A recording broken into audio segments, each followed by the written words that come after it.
connection. I don't really know if this counts as news and politics, but that's okay. Hello, everybody. Welcome to the stream. Hello, hello. It is LA. I'm here. Let's do a prayer together to see if I get demonetized. I'm going to try my best to pause as much as possible for this. We're going to be reacting to a Jubilee video. We're gonna do this one. You guys voted. Oh God, that is so loud, Zach. You scooting around in your chair. Holy moly! Well, I can't. I mean, I'm trying to get. I mean, you have to turn me down. I guess. I don't know. I can't do it on my end. Let me see. I'm gonna have to turn him down again, chat. Yeah. So I'm gonna try to pause as much as possible to try to not get taken down. I'm not monetizing this video, so that's a start. We are going to be reacting to Jubilee's Gen Z conservative versus liberals versus moderates middle ground episode. So I will make sure the captions are on so you guys can follow. Here's to hoping Neil won't harm this channel. Here's to hoping. Okay. Oh, whoops. Whoops. Hold on. Okay. Are you guys ready? Can you hear this, Zach? Hey, good humans, welcome to Middle Ground. Keep an eye out for an interactive Nope. 9? Nope. Hey, good humans, welcome to Middle Ground. Uh-oh. Well, okay. I guess I should have checked that before I started stream. Hold on.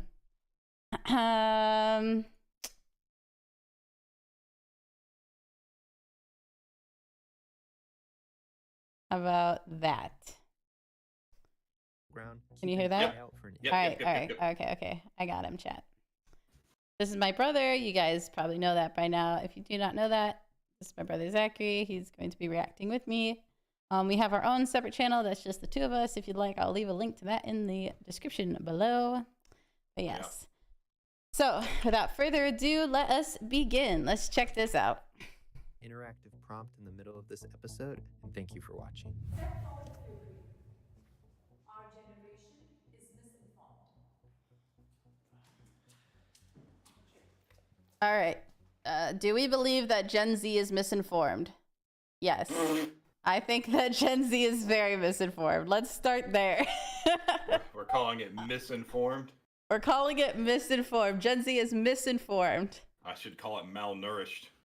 Well, yeah, that too. But I mean, everyone's misinformed. I don't think that's just a Gen Z thing, though. Like, for example, I was Googling something really stupid today. Okay, you guys. Sophie, my cat, was acting strange. And so I literally Googled, can cats be autistic? And I got 2 conflicting articles back to back about how yes, cats can be autistic and no, cats cannot be autistic. So how is a whole generation who grew up on the internet, who trusts the internet, how are they not supposed to be misinformed? I mean, try Googling, can a man get pregnant?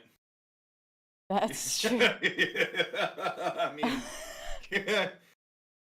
Whoa, a cat acting strange. I know, chat. I know all cats act strange. I know, but she was acting really strange. She was giving me the eyes, chat. I do feel our generation is heavily misinformed sometimes because of social media. A lot of the times they just see movements as sort of a trend without looking into them, and I feel that happened so much. They'll just... Oh yeah, I was just talking about Google. I didn't even think about social media yet. Like, obviously misinformation out the wazoo for that, because you know that all of the young women look at Instagram models and think that girls actually are supposed to look like that when they're not. They're full of silicone, they're full of Botox, and that's why, you know, people testosterone now. Hi, Bonnie. Jokes write themselves. Hi, Outlaw. Hi, CB. Hey, Jack. Go with it, and I feel like a lot of the times it makes it very easy for us to kind of just be tailed by the government, and I feel that we need to do a lot better job at looking into things and really reading into things and starting to take facts over feelings. Wow. It's That's very insightful. I mean, I just, it's only been a few seconds, but that was a very insightful thing to say. This is controlled opposition. Controlled opposition? What? She's like Yeah. 19. You're saying a 19-year-old is controlled opposition? Yeah, absolutely. Yes, look at Greta Thunberg. Oh, God.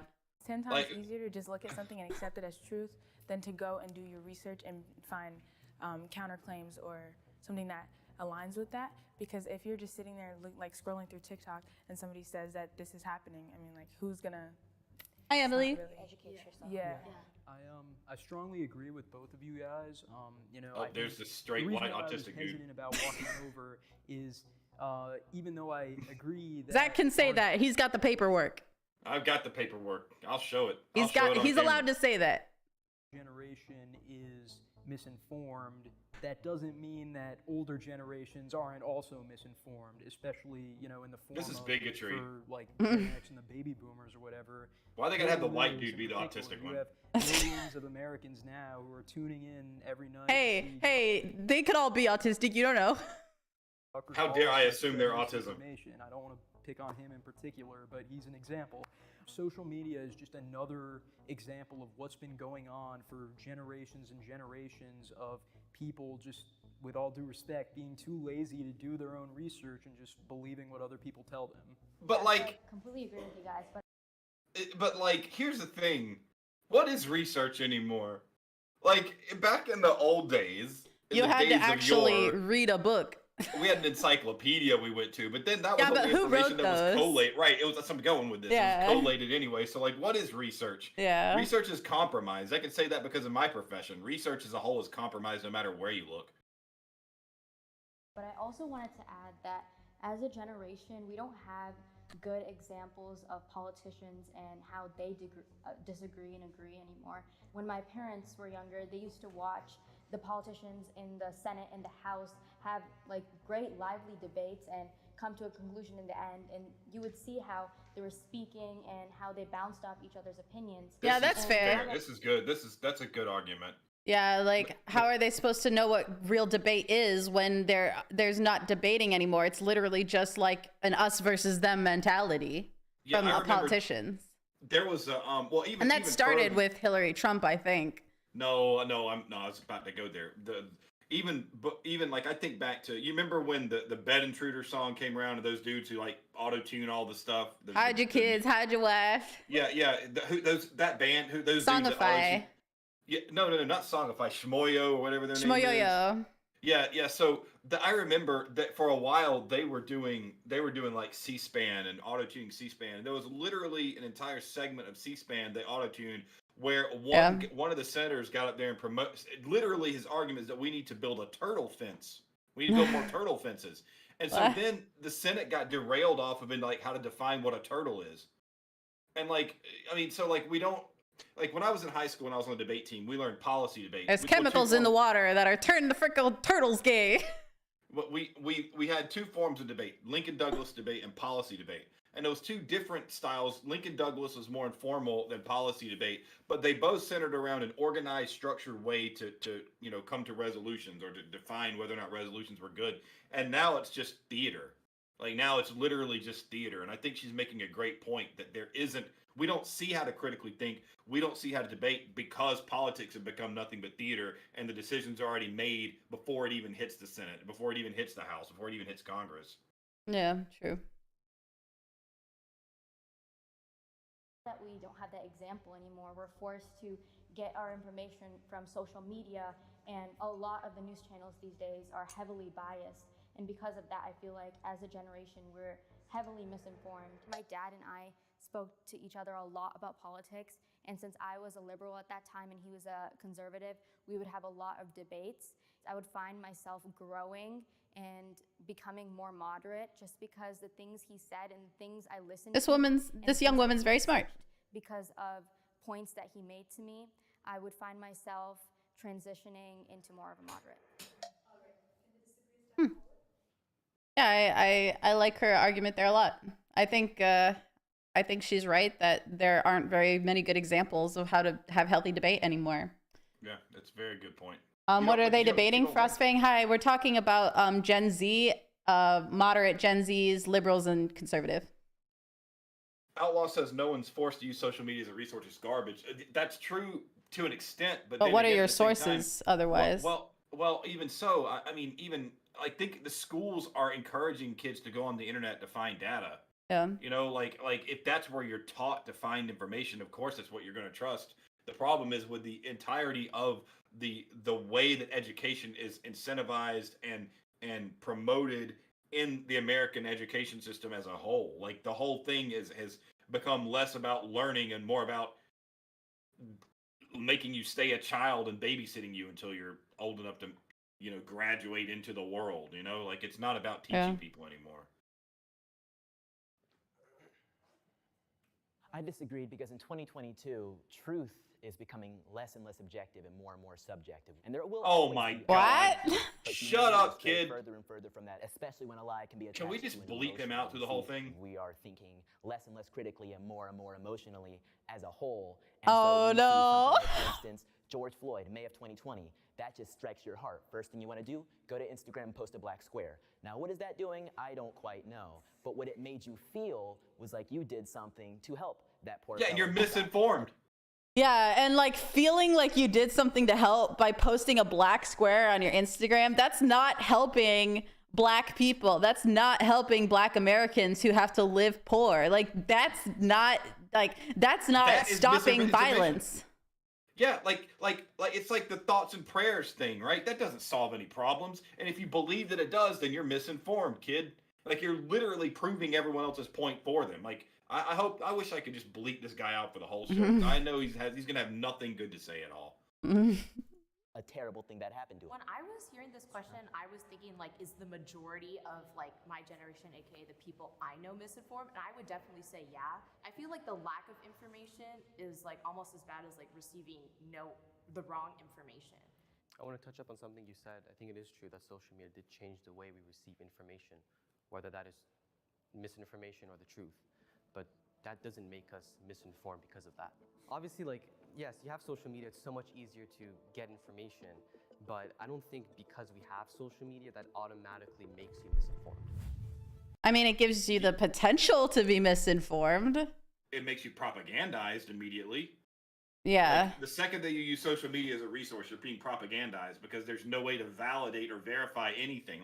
But there's no unbiased news either. So you can't get your information from news sources. So you have to go through social media and have discernment and know what's what. Like we get a lot of our news from Twitter and from YouTube, which, we get our news from Jeremy, but Jeremy gets his news from Twitter.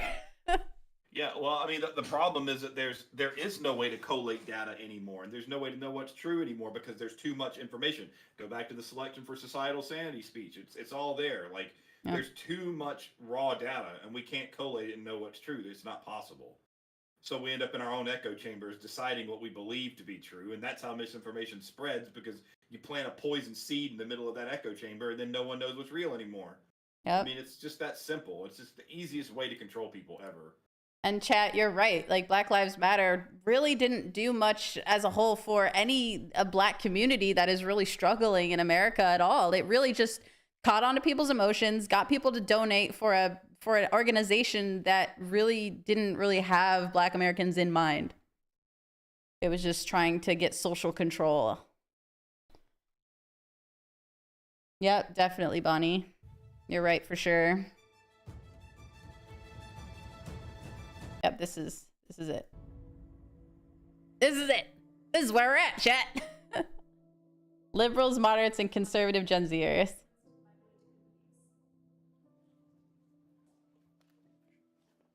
In a conservative Christian household. Let me think about that. Did my mom influence my political beliefs? I mean, when I voted, I don't even think the first year when I was 18 and I voted, I wasn't even at her house. I was at my friend Michelle's house. I don't really recall my mom really talking to me about politics for my childhood, to be honest. In Iowa, so I'm very, very well around like conservative politics all the time, and my parents have absolutely influenced like not only my morals but my political beliefs through that manner. And I think a lot of those teachings actually led me to being more progressive and more liberal over time, rather than actually being conservative. Yeah, for me, it's kind of similar.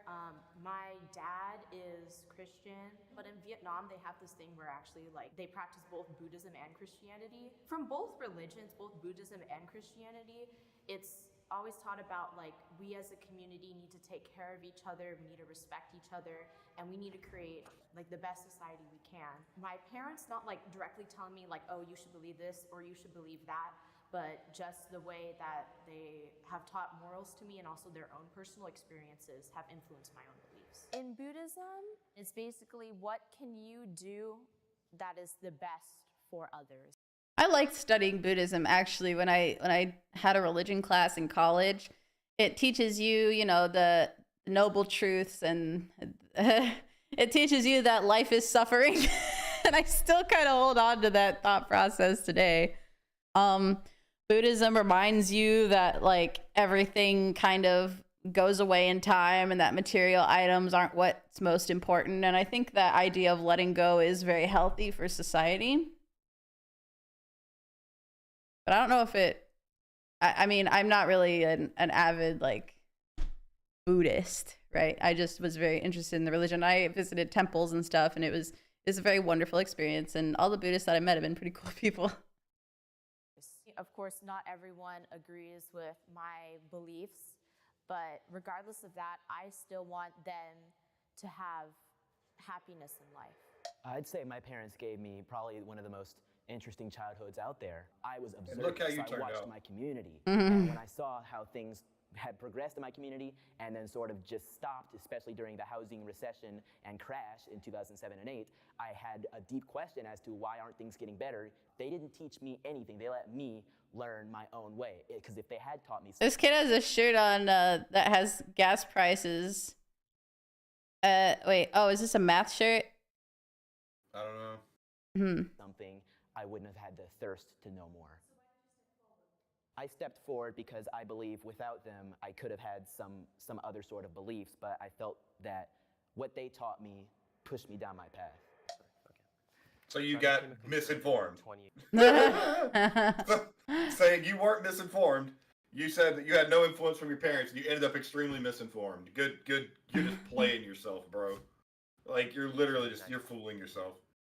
Came that based off my research. I was actually a liberal before that, just because everyone else around me was a liberal.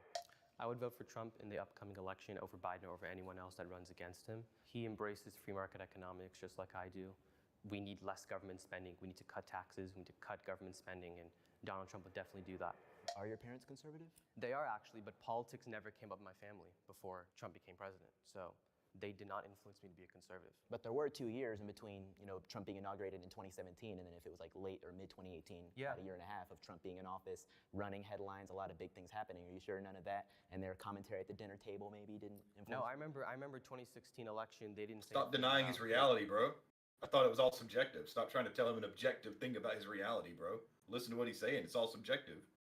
His shirt is that I don't know if that's a silhouette of somebody, and it says "I did that." So it's high gas prices, and it's some. Oh, this guy's an idiot. They wanted.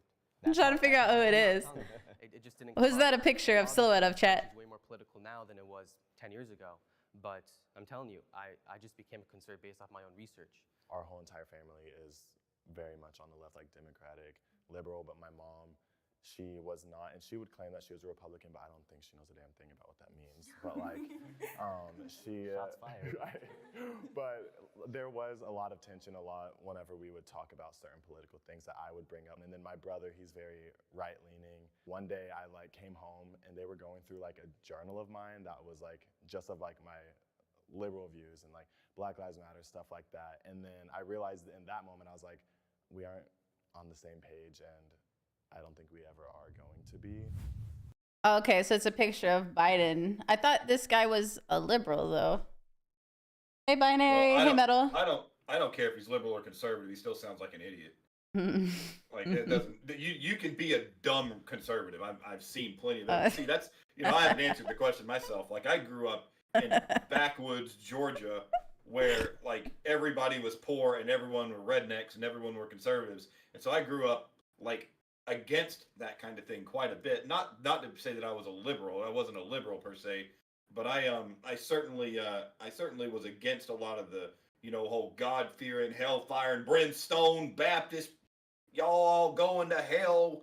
I was against that because it was just fear mongering, and like I had no use for it. The morals that I learned through all the Christian stuff kind of carried me into who I am today. But I actually grew up against a lot of the ideologies that came along with the Southern Baptist stuff, and so I found myself when I became politically aware, I found myself very much a moderate. And my parents and I didn't talk about politics much at all because my family didn't really communicate very well as a whole. Let's just leave it there. I was baptized Presbyterian, I think. Moderates are the solution. Pretty straightforward. This country functions best when people from all different walks of life, all different political ideologies are able to come together for a greater cause. I believe that Even though I'm more on the right, I would still probably maybe step forward for this point because I do think maybe moderates are a solution. Not the moderates of like, not the people who are apolitical. That's not what I mean. I mean people who are willing to like debate and take, have certain stances that are kind of like on both sides of the spectrums, but at least like stand up for something and have an opinion. I think the people that are like, oh, I'm not into politics, or oh, I don't really know, I don't have opinion. I think those are the people that have kind of like let this all collate into something that's a little serious, a little too serious for them to handle. I mean, I don't know. I still sit on I plant my flag in the have your political opinions be like sandwich toppings debate. Like there's just no reason to put any viewpoint as right or left. I think that's stupid, and I think it's reductive. Like, I think that viewpoints are viewpoints, and once you start grouping them into categories, it becomes this massive no true Scotsman fallacy. And so, like, why do you want to do that? If you have an idealized view of the world, why do you have to align yourself with a group to pursue that idealized version of the world? I think that's ridiculous. I think that you should look at each issue on a case by case basis, and I think it's that simple. I don't think that moderate is the solution either, because moderate just reinforces the binary of the politics. Like you're either left, right, or in the middle. It just reinforces that there's a right or a left. I'm non-binary politically, okay? Yeah, that's what I'm saying. I'm non-binary, okay? I said it. I'm non-binary. Hey, I'm Southern Baptist. We're not all like that. Oh, I know. Moderates tend to be wishy-washy. Yeah, for sure. There are definitely a lot of people who sit in the middle just so they don't ruffle any feathers. And I think that those are the ones that kind of let things slide. And that's not good. Hey, Riddle. The two-party system is a trap. The two-party system is a trap. He's right about that, I think. I think there's more traps on the left than the right, though. Concept are antithetical to democracy. Yeah, I completely agree with you. I also just think that I see what you did there. parties are a lot more radical than they used to be, and I think moderates are helping bridge that gap in between and kind of showing that you can agree with both parties, which can help, especially in Senate and House of Representatives, to come up with better policies and to come up with better laws that help our people instead of the bickering that we see among our politicians right now. I just think the problem in America is that we don't have enough political parties. We only have two. Yeah, I wish that independents ever had a real shot. See, don't even do that. Like I don't even say call them independent. I say just have let there be political parties of all kinds. Like don't like just because you're not a conservative, a Republican or Democrat doesn't mean you're an independent. Why can't there be Republican, Democrat, Green Party, what Andrew Yang is calling it, the Forward Party, the Libertarian Party? Why can't we just have all parties talked about as all parties, but you can't do that because then that would weaken the Republican and the Democrat control over the political structure. And also, like, the other parties, the other politicians who might have a chance, they don't get the screen time that they deserve to get the momentum, to get the move, right? Yeah, I mean, just look at Rand Paul in the Republican primaries when he ran for president. Like, they literally left the camera off of him for most of the time where they showed all the candidates, and he barely got to speak at all. Like, it's suppression is what it is. It's suppression. The problem makes us so divided that we have to pick between the left or the right. Yeah, also I hate this notion that it's always like what's in the middle that's right. I think really we should be looking at whether it's right or not necessarily based upon the fact whether it's right or whether it's left or whether it's in the middle. I agree with that. It should be based upon the arguments. It should be based upon the rationalization. I love your take on I that, agree with that. but nothing can really ever be right because what's right to one person is not No. gonna be right to the next. I mean, you can look ideologically at both, and I can say, well, this is this, and this is this. Oh, he's a but conservative. who's to say which is correct, which is why the problem of parties, I think, can't really be solved by breaking the binary. It's something that is ingrained into us as humans to be team members, to be competitive. Competition is what we are, even when it comes to representing ourselves, leading ourselves, and attempting to better ourselves. So having more teams isn't going to fix that. Well, Gosh, he is so misguided. Yeah, he's a conservative too. I just noticed that, and I wouldn't have thought he was a conservative because he argues like a liberal. Okay, this is controlled opposition, and that he's the token guy that's supposed to make Republicans and conservatives look stupid. Because what he's saying. Well, they're children. They're children, and children aren't stupid. But they got chosen to be on this, and what he's saying is antithetical to conservatism. Yeah. Look at Tulsi Gabbard. She got shafted so many times. Yeah. If people voted on policy rather than party, it would help. Yep. And that girl saying that what's right and wrong to one person is not right and wrong to another is that's the problem. On a general spectrum, I mean, like I think that she means to like say what you were saying about how everything needs to be at a case-by-case basis, that it requires nuance, but I think she worded it poorly. I mean, I'm giving her the benefit of the doubt here.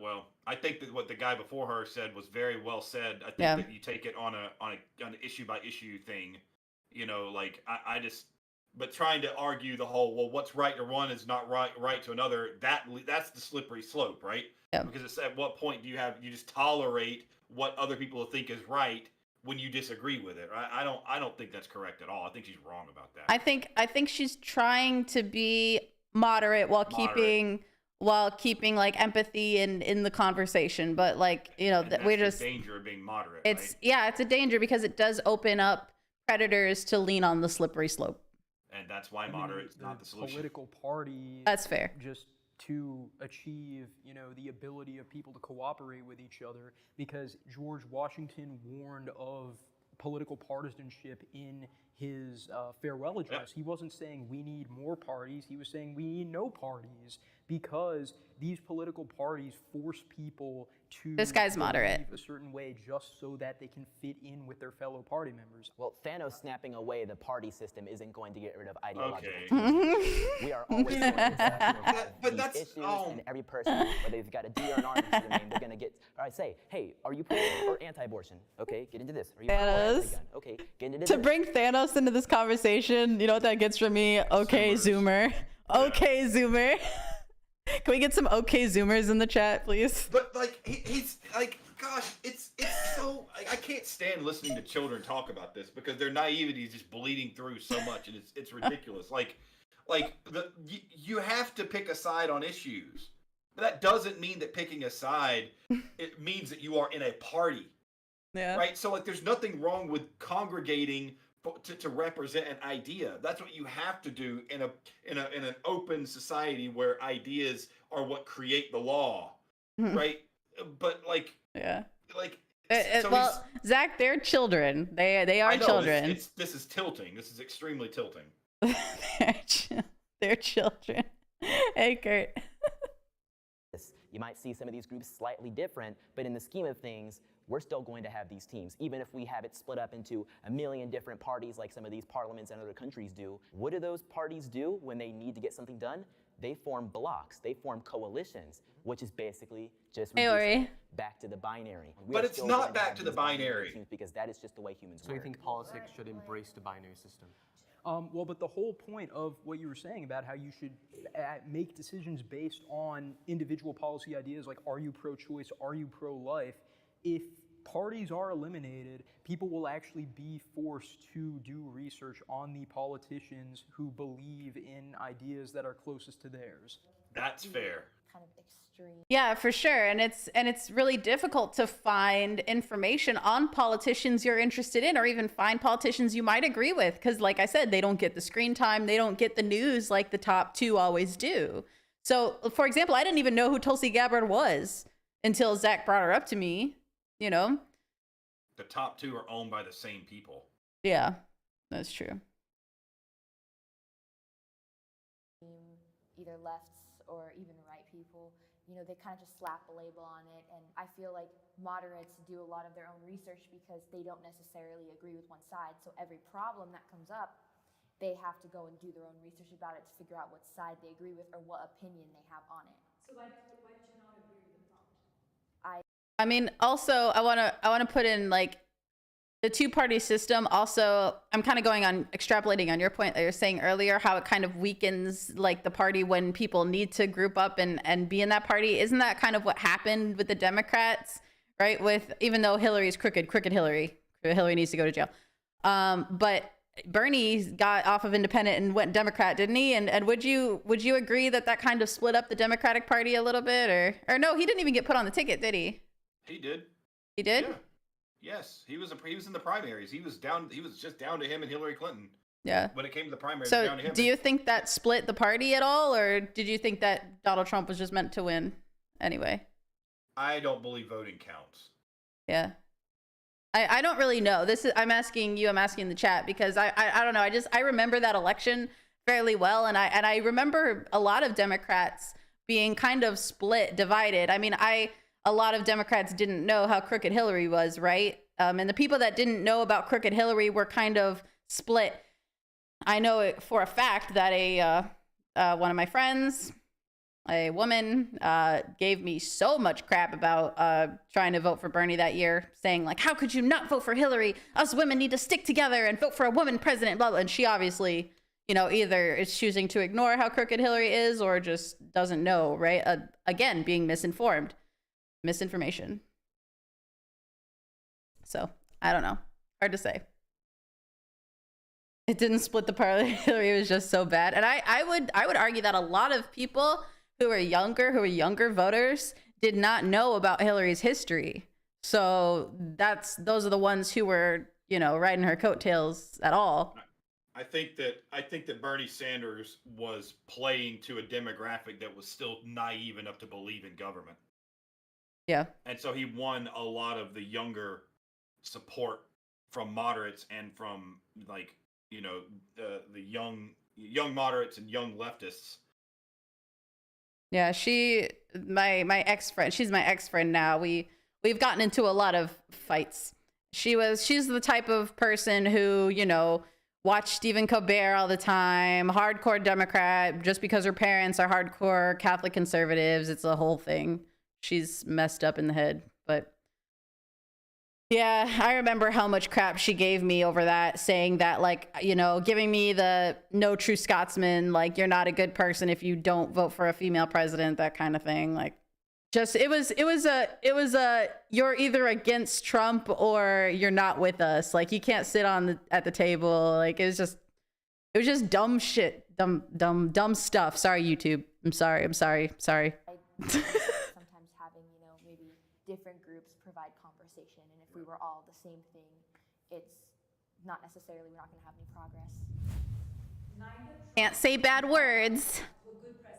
Can't say bad words, guys.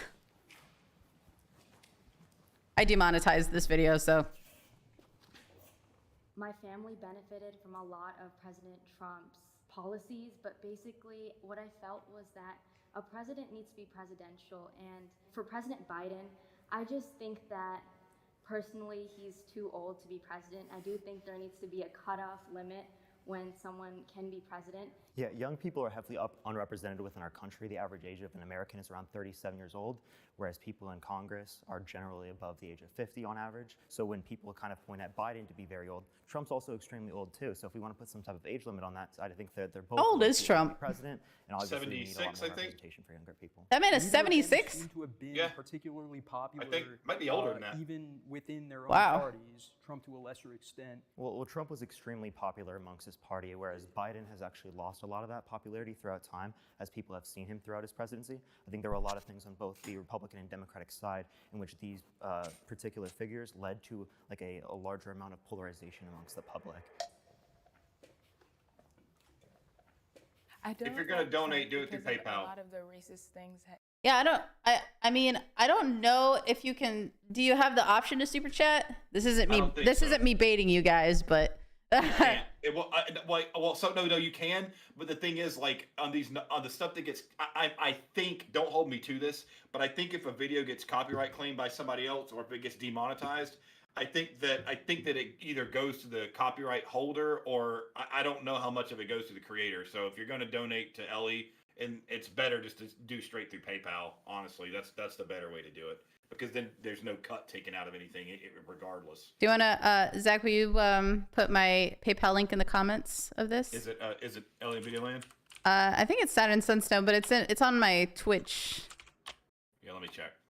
Okay. He has said, and if you're out making jokes about, oh, I'm going to build a wall, and even if it was serious, that's not something to joke about, and it seems like it's very targeted towards one specific group. Joe Biden has a much stricter racist history than Donald Trump ever has, and in my opinion, ever will have. During the 2019 presidential cycle, Joe Biden said, if you even think about voting for anybody other than me, you ain't black. And when I learned about the atrocities that the He's Democrats right. have done, not just to the world and to America, but to my race specifically, it's told me That's just like when that I Hillary would Clinton never, talked about her hot in my sauce. opinion, be a Democrat and be. Yeah, I watched that video from Michael Knowles recently. Have you guys seen it? Where he goes around and talks to Black Americans and says, like, can you rate this this statement from 1 to 10? Like, how racist is it? And all of the high numbers were quotes from Joe Biden, and all the lowest numbers were quotes from Donald Trump. Oh my God. To even vote for one. And on top of that, back in the 80s, he was responsible for, as he said, wrote the dang bill, the Clinton crime bill, which was responsible for throwing a lot of people that look like us in prison. This guy is weird. I mean, within your statement, you didn't necessarily acknowledge any of the racist history in relation to Trump as well. So if we're only going to put eyes on like either Trump or Biden, I see that not necessarily to be like the most consistent framework for looking at this. Thank you, Of course, Zach. and I understand why you say that, but she didn't actually provide any examples of a history. She provided. Will you put it in the comments of this video? 2015/16. This stream? Talking about immigration. Not but the every time chat, Trump but tries to talk about this, they call him a racist and a xenophobe. I can try to. I as come well. from a It won't. family that is of immigrants. My grandparents don't speak English, and they are from Mexico. And a lot of the time, people were bashing Trump for that being a racist thing. He's trying to keep them out, but he's only trying to keep the criminal individuals, such as drug lords or people sending drugs to our country. At the same time, I mean, Metal, there are, I mean, I don't think you're wrong necessarily, but I also want to like, the reality check here is that a lot of other countries do just let people walk on over and destroy their countries too. Trust me. It's not just America that has problems with immigration. Metal. I promise. Yeah, Metal. Do not be misled. I promise you that America's their solution is not good. America does not have it under wraps, but I think that America's immigration control is better than 90% of Europe.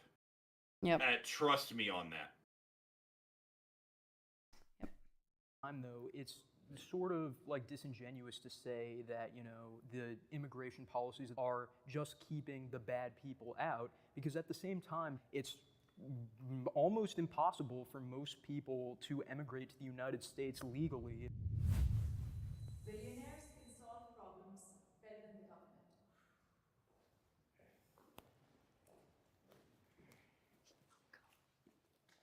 Wait, people are actually agreeing with? Oh no. Capitalism will always be more superior than the public sector in almost like 90% of things in this country. Billionaires obviously they have a lot of money, but what I see is that billionaires are using their money for philanthropy. They don't want to pay taxes. I see that. Yeah, that's where because George they Soros just feel comes like from. If the government takes their money, Yep. they're not going to do good with the money. A great example would be Amazon. I mean, it has revolutionized the way we shop. I think the key word in the prompt Hey, is build value. billionaires Come on, dude.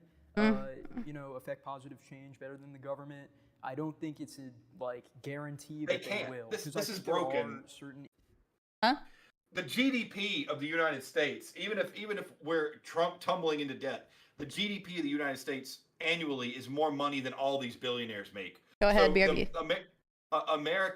America's government has more monetary influence than any of these billionaires do. It's just where the money gets allocated. Like, I think they're all wrong about this. I think that billionaires can add to the free market economy more, but in terms of creating social change and in terms of creating change in the way the world works, they are extremely limited because all these governments have more theoretical money than they do. So I don't think this is right at all. I don't, you know, I am a this might be an unpopular opinion. I don't represent Ellie's view. This is just my views. I'm a capitalist to a point. I believe there needs to be. I don't think that an absolutely free market is good because I think that an absolutely free market allows for exploitation of people and exploit. Like, if you look at just a global free market, look what's happening in a lot of these African countries where China has just come in and destroyed their economies and left everyone to do the slave labor that they don't, the child labor, the slave labor that they are already doing in China. And that's because there's no regulation on the way that China is manipulating the modern market. I think that this modern monetary policy that the United States does, where they just print money with reckless abandon and inflate the currency with no real checks and balances, and then just let the Federal Reserve dictate what people's money is worth. That's not good. That's not good. And that's what happens when you have a free market, because then the people when you have a free market, then governments can use levers to control it, but in the name of there being a free market, it's completely contrary. But that's what happens when you have a free market, because then we have a free market, governments can be bought out. I don't know. It's a lot more complicated problem than I know the answer to. But I don't think that just an unmitigated free market is the answer, and I don't think billionaires can solve it either. Instances of billionaires doing good with their money, We need but a then reset. there are also, I know you mentioned Jeff Bezos, but he also often doesn't use his money for good, because there are many reports of Amazon employees being mistreated, denied breaks, and issues where it's like, come on, you have all that money, do you need so much more from cutting corners like that? These billionaires can do fantastic things, but I also understand that government regulations, taxes, and various other things occupy their time. I don't believe billionaires should be heavily taxed. I believe the tax cuts we had in 2018 were some of the best things we saw for our economy. I completely would agree with you that we shouldn't be taxing billionaires at such a high rate. If you tax billionaires, they would respond by increasing the prices of goods and services. I think the reason why everything is so expensive is inflation. But in the past, when inflation was low, there were times where things were very expensive, and that is because of the fact that we have high corporate tax rates in some states. Well, so I respectfully disagree with the idea that taxing billionaires, or specifically leaving billionaires untaxed, is beneficial to the American economy, because I like how respectful this guy is when he debates people. Yeah, sure, for sure. He seems like a very respectable young man. Most prosperous era for the American economy was the 1950s, the post-war economic miracle. That was when billionaires were being taxed at a rate of 90%. And this isn't socialism or anything. This was under American capitalism, under a Republican president, Dwight Eisenhower. And this was right after a fantastic, I hate to say fantastic war, but it was a fantastic war for us in which we got so much American pride, and that Republican president, Dwight D. Eisenhower, then utilized that this is all to create a great system, which is the interstate system, which is a fantastic thing that connects our country. But unfortunately, the government isn't really investing money in things like that anymore. It's investing money in weird programs and things that the average American isn't going to benefit from. What's your bit on that? I can't say. I have to take that one to Rumble or something. I can't give my take. Okay. All I'm gonna say is that governments and economies these days rise and fall based upon who's chosen to be the most influential at any given moment. Yeah. And it's not America's time right now. Mhm. So billionaires do have a lot of money and a lot of influence in order to do good within our economy, but nowhere near the ability of the government. If we're talking about billions of dollars, the government has access to trillions of dollars on a federal scale, like yearly speaking. Yeah, in some circumstances like Mark Cuban, they absolutely can do those things. It doesn't anywhere near compare to the level of access of healthcare that they do have in these other countries. And it doesn't compare to the damage that will happen to the average American when the government decides to pull trillions of dollars out of nowhere, because we have to remind ourselves the government makes nothing. The government takes from every single citizen standing in this room that pays taxes each and every day, including state governments and federal governments. They start throwing trillions at random things like, I don't know, healthcare for everybody, which can work for a country that's the size of maybe South Carolina, but will not work for the size of our country. Yeah, I would say that's because our government actually mismanages with money comparative to other nations. We spend a lot in terms of our per capita on healthcare, like more than other countries, yet they actually have better health outcomes than they cover people.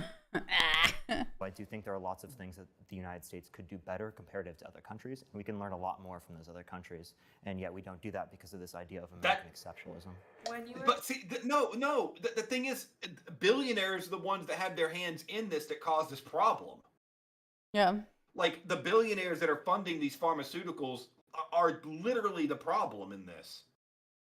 So, like, he's arguing against himself without even realizing it. Because they're misinformed. Because the government is taking big shovels of money from like individual politicians are taking big payoffs from pharmaceutical companies to represent themselves in government, and those same pharmaceuticals are the ones who are controlling people's access to health care. Yeah. Like talking about like how it's much easier to like manage like a country that's smaller. That's completely true. Like whatever the national government doesn't really affect me. And that's why like for me, I'm a very strong participant in my own local government, because you can like actively go there and talk about like what you want things to budget, and it allows you to actually see tangible effects. The Supreme Court is out of touch.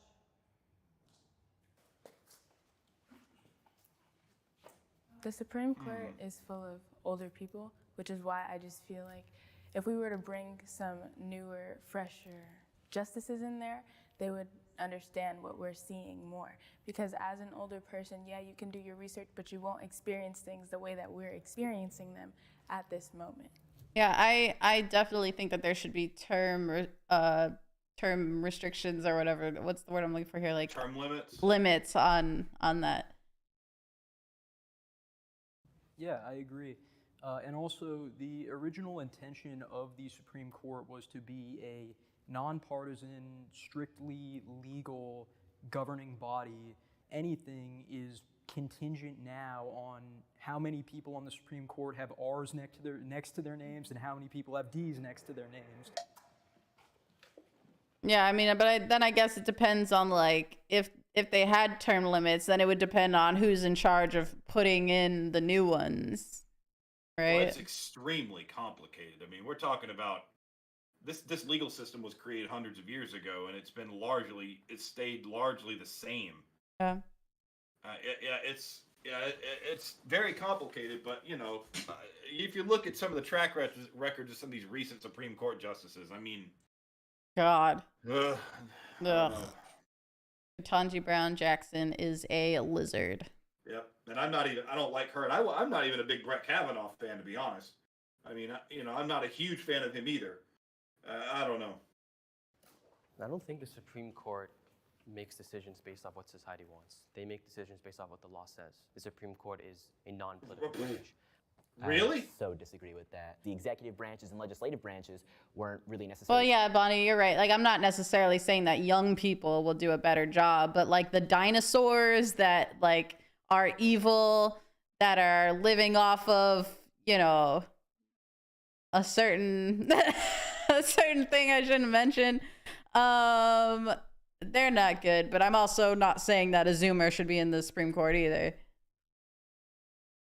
Really created to be political either. They're created to create laws so that we could live moral and just lives. The Supreme Court and the judicial branch as a whole is something that was created to be nonpartisan, but unfortunately that's not realistic in 2022 anymore. And that's why I don't say they're out of touch, because we're all out of touch. And if everybody's out of touch, then we're all in touch, right?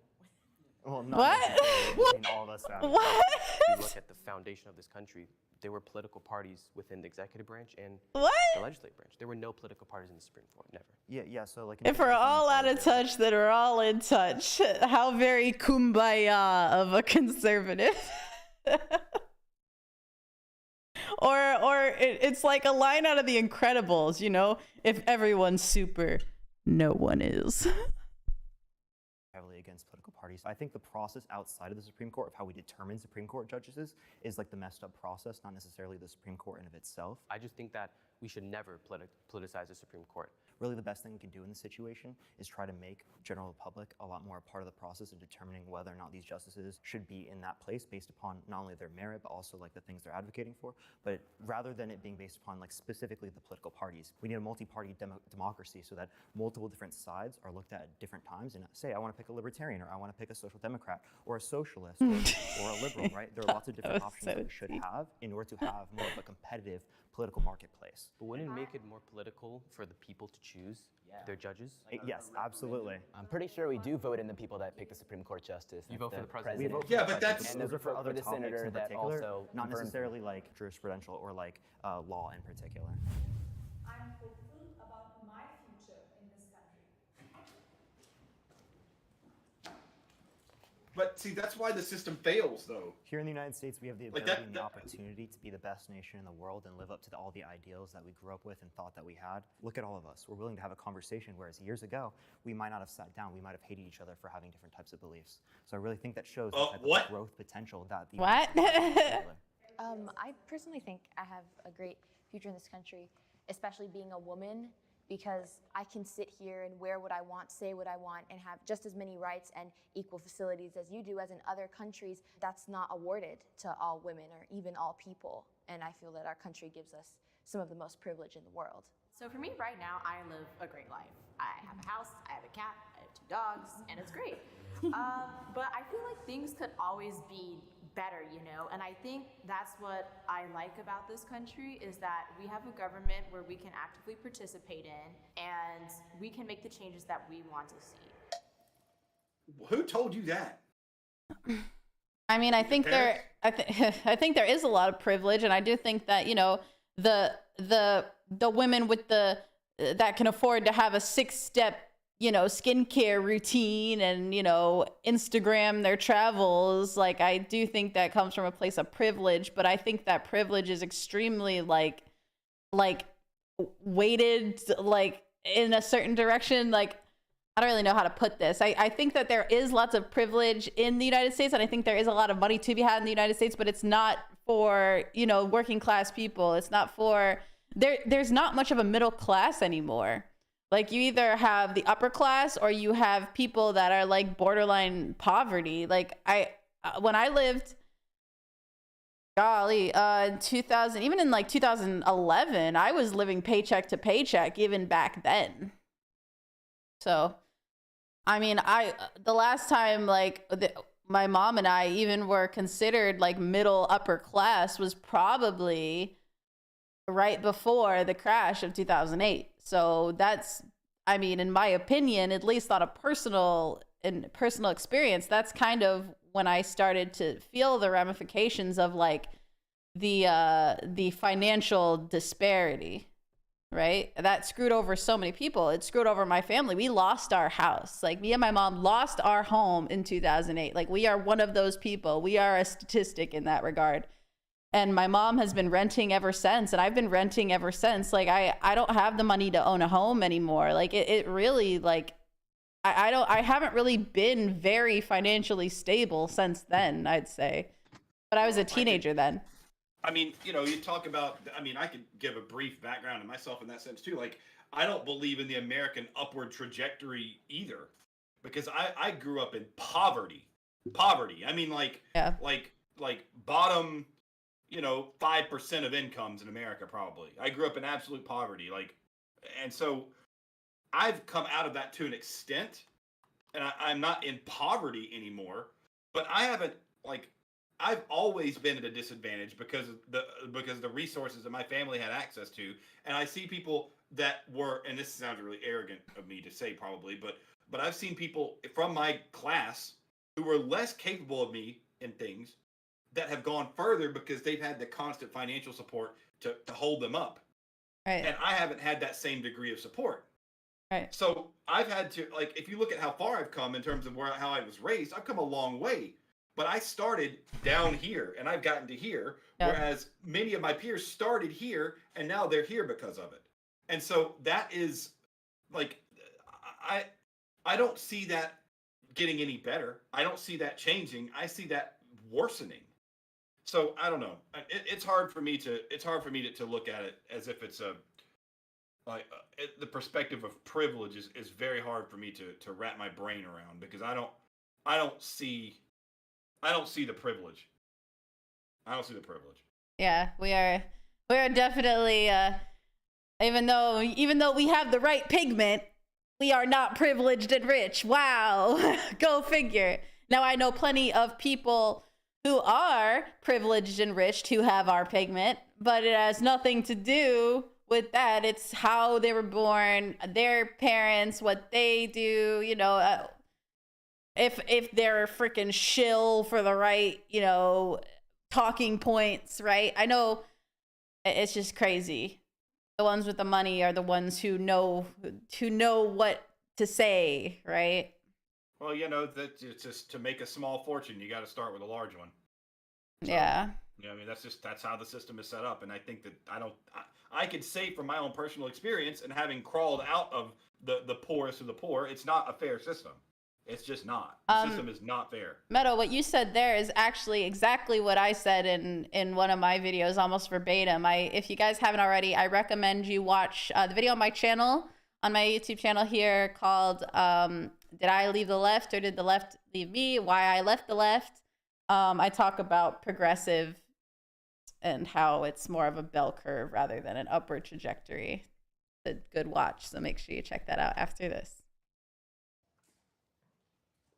I think that I am very scared for my future. I grew up 2 hours away from a Ku Klux Klan headquarters, if that tells you anything about where I grew up. There's probably less than the amount of fingers I have on my hands of people of color in my school. There was a lot of racial heat that I got growing up, and it forced me to grow up a lot faster than I thought that I'd have to. If you look up Harrison, Arkansas, it's known as one of the most racist cities in America, and you can see, if you're on TikTok and you see, we visited the most racist city in America, that's gonna be Harrison, Arkansas. My mother is white, but whenever my mom would drive through Harrison when we were going somewhere, she would put a blanket over my crib while we were in that city just because she felt unsafe for me. And whenever I hosted the Black Lives Matter protest, a lot of members from that Ku Klux Klan organization in Harrison were making groups saying that they were gonna come up and harass us and harm us. And it's a very scary thing because you read about the Ku Klux Klan in history books. It's a very different thing to hear them personally tweeting out to you that they are going to come and that they're going to harm you. As much as our country is growing, I have a lot of sympathy. There are a lot of horrible people who are racist. Yes, I mean, when I went to Alabama to visit a friend, actually, she introduced me to this other guy who was a friend of a friend. We went out to, I went to meet her and her boyfriend, and it was one of her like boyfriend's friends. I don't remember exactly.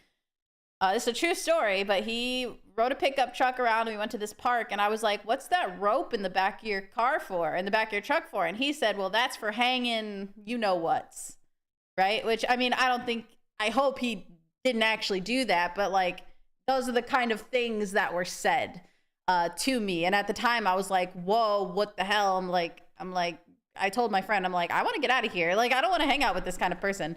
So I definitely do think that, you know, maybe he had experienced some racism in his youth, and that might have shifted his ideas about, you know, certain types of people. But I mean, that's not fair. He needs to understand that he's an outlier. So like two things about what he just said. One, there was one of those groups rally at my college when I went there. You know how many people showed up representing that group? One. And he called himself the Grand Master Great Wizard of the whatever. Like, it was one guy. And there were so many people. that surrounded him and just laughed at him that he left. And this that was the rally. And that was what, backwoods Georgia? No, this is in Augusta, Georgia. It was in 2000 and what, 12? Like, I mean, like there was one guy that showed up. It was like nothing. Like that organization is dead. Like there may be some in it. There may be some people who still organize and call themselves in it, but they're dead. They're nothing. There are so few of them. Like there are far more members of Antifa than there are members of that. Second thing, the reason I don't have any sympathy for this guy is because he talks about, oh, I'm so scared people threaten me. He clearly didn't have anything happen to him. I had people ruin my career. I've had people actively ruin my career because they disagree with me. Yeah. Just because they have the power on the internet to do that. Like, I hear all these people complaining about their problems in their lives, like, and it just seems like they're out of touch. That they complain about, oh, well, I was so scared. Nothing happened to you, dude. Nothing happened. Yeah. You have a different perspective when something actually does happen, and it gets really tiresome hearing people complain about how scared they are about what might happen to them when you've been someone who's actually experienced the types of things that you're talking about are done because of your skin color, when mine had nothing to do with my skin color. It literally had to do with a group of people just hating me for what I say and ruining my career, or actively trying to ruin my career as a result of it. Like, thank you so much, Riddle, for the $50 donation. Oh wow, Thank you. It's huge. It showed up on stream. So if you donate via PayPal, it'll show up on this stream here. So thank you so much for that. It's behind the video. The notifications. Yeah, I put it up. Yeah. Oh, thank you, Riddle. Thank you. Thank you. Yeah. I just don't like the whole I'm so scared for my life because someone made a nasty tweet at me. Yeah, and Bonnie was saying how, it is possible to get yourself out of poverty, and I mean, Zach can say more about this than I can. I'm not gonna dox you or talk about your life or your personal experience because I know how hard it was for you. But I mean, I can say that, I grew up in the suburbs, and my grandma and grandpa were pretty well off, but that's because my grandpa worked his butt off and was a cop in a small town in Ohio, and he worked every day until his retirement, and he was in the Navy, so they were able to, but they were also boomers where they were able to buy a house for a lot cheaper than it is now, right? So in that regard, I was privileged growing up for sure, but 2008 completely wrecked me, and my mom's been struggling ever since, and it's really tough. Yeah, it's like the problem is that the American dream doesn't exist anymore, because now the American dream consists of the way that you would make this American dream come to reality is by selling yourself to a corporation that dehumanizes you on a daily basis. And I've lived that life. I was there. I was there, and we talked about that in another video that we made before. But yeah, if you check out our other channel, the Tinfoil Fedoras, you can listen to Zach's story about how he worked for big corporations and they really just used and abused him. Yeah, and when you look, and I know that there's a lot of conservative people here, so you might be raising the red flag at me or whatever. But thanks, Binary. I am more of a right winger than I am anything else. I am more on the right than anything. But that comes with a healthy degree of skepticism at this purist ideological idea of what being a right winger or a conservative is, because I have seen and experienced the extreme of the bad of that. So for example, I've also seen how social programs didn't help me because of my skin color. I've never told you this, Ellie. When I was about 20, when I first dropped out of college and I started working for these corporations, I was living with a girl, and I needed. So that was mistake number one. Yes, that was a mistake. But my point is that I was in a position to where I needed money for food, and I tried to go get food stamps, and I literally got declined because they told me this in the office. I got declined because of the fact that affirmative action was prioritizing people, and this is in 2008 or so. They were prioritizing people of color over 2008, huh? People. Wow. 2007, maybe 2007, but they were prioritizing people of color over white people for things like food stamps and welfare. And they literally told me in the office that because I was white, I was not able to get food stamps. So, and this is when I was making $7.25 an hour. Yeah. Already trying to support two people. And so, I mean, I've experienced how the system and people defend it. Like there's things that the left defends, there's things the right defends about the system. And the problem is that neither side solutions actually help people. They just don't. When you look at them in the no true Scotsman sense, like, oh, only right wingers do this, only left wingers, neither solutions really help people, because I am a perfect case of someone who grew up with nothing, and I managed to get out of that. Yep. I'm a perfect, according to Hoyle, example of it. You guys, and I didn't rely. Go ahead. You can finish it. I didn't rely on any system other than myself and my brain system to do that.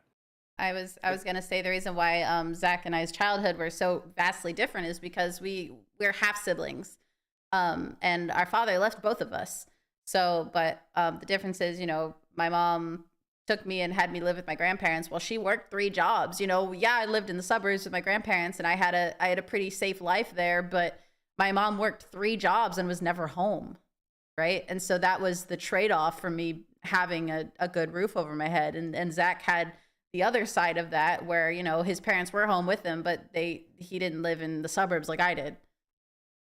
So yep, I grew up on a dirt road in the middle of the woods, literally dirt road, middle of the woods. Yeah, half in blood only. Aw, thanks, Outlaw. And Metal and Ori, you guys are right too. I saw what you were saying. I'm also not going to invalidate the fact that there is a lot of issues that are still stemmed very deep in a lot of people's brains that are still being acted out upon and causing me to feel uncomfortable to live in my country. As a Black woman, I just feel like being anywhere in the world, it's not just America. There will always be somebody who does not like a person of color, and there will always be someone who wants to assault a woman. We are making progress, but in the same way, we can always go backwards. In Detroit, I just was not happy. Oh, she's from Detroit. Oh, man. Yeah, that's rough. I think they are taught to believe that Black people are maybe lower than them. And even if it's not taught, it's something ingrained just in society.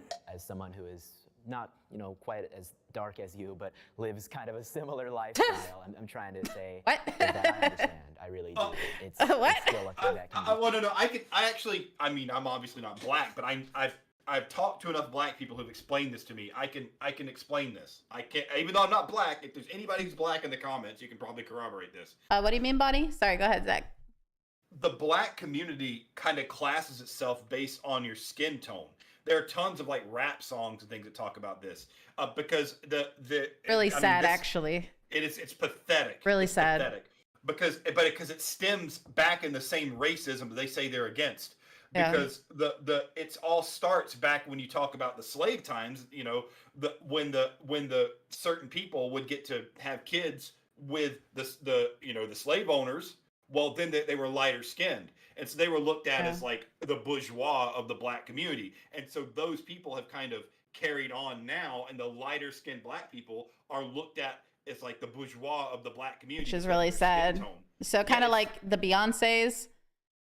Yeah, like there's and the thing is, on top of it, when they talk about this police profiling stuff, there is data that shows that darker skinned Black people do get charged with crimes more frequently than lighter skinned Black people. And that is messed up. That's messed up. And so like that, but when he says like I'm not as dark as you, what he's saying is like I had some privilege as a Black person because I'm a little bit lighter than you. We don't. Did he say where he grew up though? Because she grew up in Detroit, which is already that's already putting her at a disadvantage. I mean, I don't know if she's making a fashion statement here, but literally her clothes are ripped. So like, I don't know. That could be a Gen Z thing. I don't know, but. But my point is that he made it clear to point out that she's darker than him.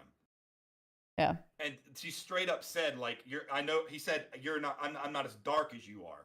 Yeah. Like he's literally saying like that and they know what they're talking about when they say that. I don't even know if all of these other kids know what they're talking about. I don't think so. Maybe the dude to the left does, the mixed guy, but yeah, I mean that's messed up. That's a problem that needs to be solved within the Black community. Yeah. I think it's something that we need to grow past if we're going to make the world better for our children. But I think we're also right here, which is a very diverse group in and of itself, but I think we're going to be one of the least racist generations ever, which kind of goes without saying. And I think this will be the century that is just completely eradicated, at least systemically. Well, I hope you're right. And it Well, I think with that, with being the least racist generation ever, I hope that doesn't mean that we will cater to one side or the other and just like encourage this hatred of whiteness. I hope that's not what he means. I think it's even more. You can reduce it even more than that. I think that the next generations in the future are going to be less racist because they're going to be more homogenized.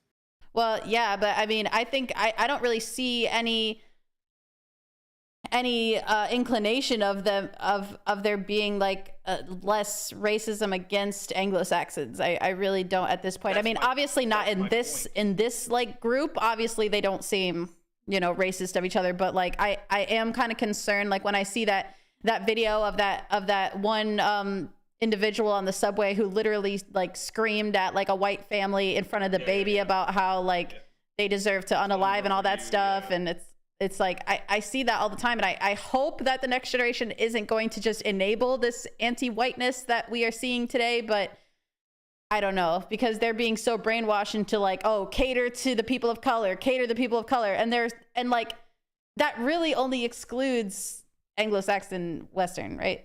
Yeah, well, that's my whole point. Is that that's my point. Is that is not going to end, and that is tacitly what's causing the racism to disappear because people will all be the same. If you're all the same, then you can't be racist. Hi, Kylie. What's up, hon? And that is the point. Like you can't be racist if everyone is the same. So I think I don't think he's even realizing that he's saying it. I think that he's saying it without saying it, that it's going to continue. Yep. And the way that the systems are suppressing certain cultures and certain races through these social structures, the more homogenized and the less racist people will be. Yep. Guys, Kylie's also a YouTuber, and also she's a Gen Zer, so very appropriate that you'd come in. We're watching a video on Gen Zers, and specifically on different ends of the political spectrum, so maybe you'll have some opinions on it. It's a privilege to live in the United States, but I think we're going down a very dangerous path. Freedom of speech is under attack in this country. Freedom of thought is under attack. The standard of living has decreased dramatically. People aren't doing better today than they were 10 years ago or 20 years ago. I think you're Gen Z. Are you too young to be Gen Z? In terms of how did you determine whether or not we're doing worse off? Well, there's so many things to look at. One of it is how divided we are politically. But at the end of the day, we are the future. And I hope that we don't follow what they're doing. I hope that when our generation goes into Congress, I hope that we're not so politically divided as they are now. One thing that gives me a lot of hope is just like all of us right now here talking, we're all from different backgrounds, we've all had different stories in our past, but we're all here and we're all having a conversation and we're all listening to each other, we're all getting our ideas out. And in the end of the day, I think this is giving me hope for the future because this is what's gonna change. Yeah, but that's a collated group of people.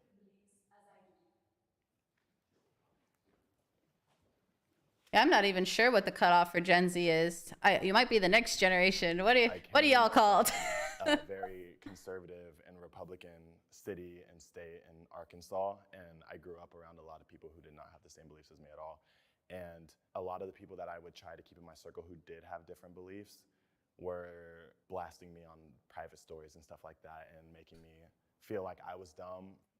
It's really hard for me to make friends that are from the liberal side, as immediately they hear or even see my political views or even my religion, they immediately try to shut me down. They send me death threats. They put stuff in my bag saying they're gonna kill me. They've poured paint in my bag and shaken it up. When COVID happened and things were starting to That's terrible. I feel bad for her. With George Floyd happened, everybody started looking through everyone's profiles, their family's profiles, especially when these protests were going on.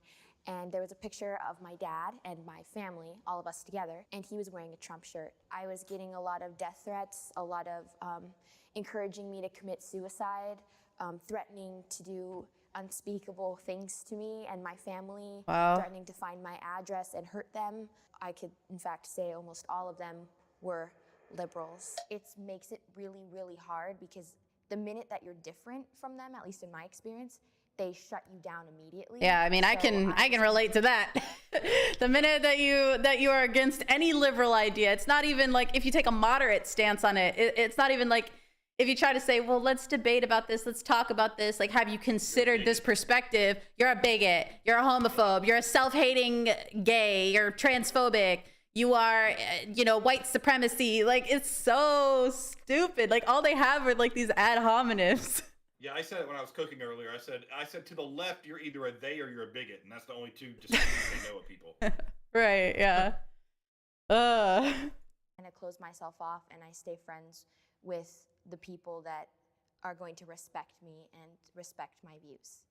When I came out publicly as a conservative in 2018, it was probably one of the hardest years I've ever went through. At my school, having my opinions while looking like I did was a non-starter. I received so many obviously negative messages. They called me some terrible things, which I don't even think I can say on here.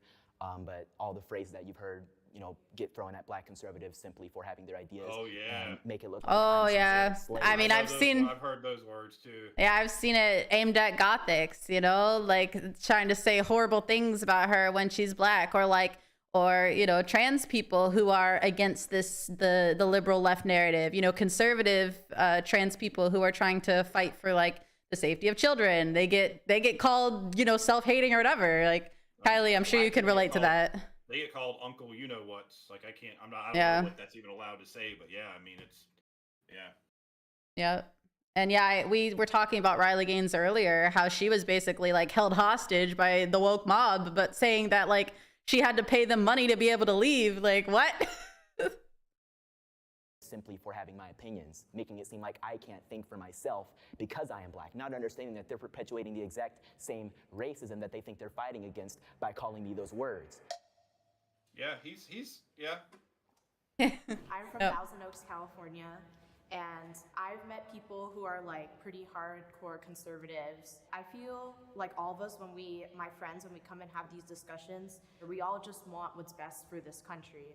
And of course, we all have our own ideas of how to achieve that, but in the end, we want a world that everyone can benefit from. And of course, unless you are able to discuss with other people your different opinions with things and talk about the reasons why you believe certain ways, you can't make any progress with our country. I strongly agree. And so personally, I'm from New Jersey. You can probably figure out I have a predominantly left-leaning friend group. I never really took issue with that because I feel like at the end of the day, you shouldn't be exclusively talking about politics with the people you're friends with. Especially, it's concerning to me that, you know, based on recent studies, a growing plurality of Americans simply refuse to be friends with people who are of different political affiliations from. Well, I mean, I kind of agree with him here, but then I also kind of disagree because I think that we're at such a heightened political climate where like you really can't be friends with people who are on completely opposite sides of the spectrum because I mean, like I can be friends with moderates and yeah, I can be friends with people who are kind of left leaning, but like now we've come to this point and these kids aren't even talking about their kids, but they're not talking about the kids.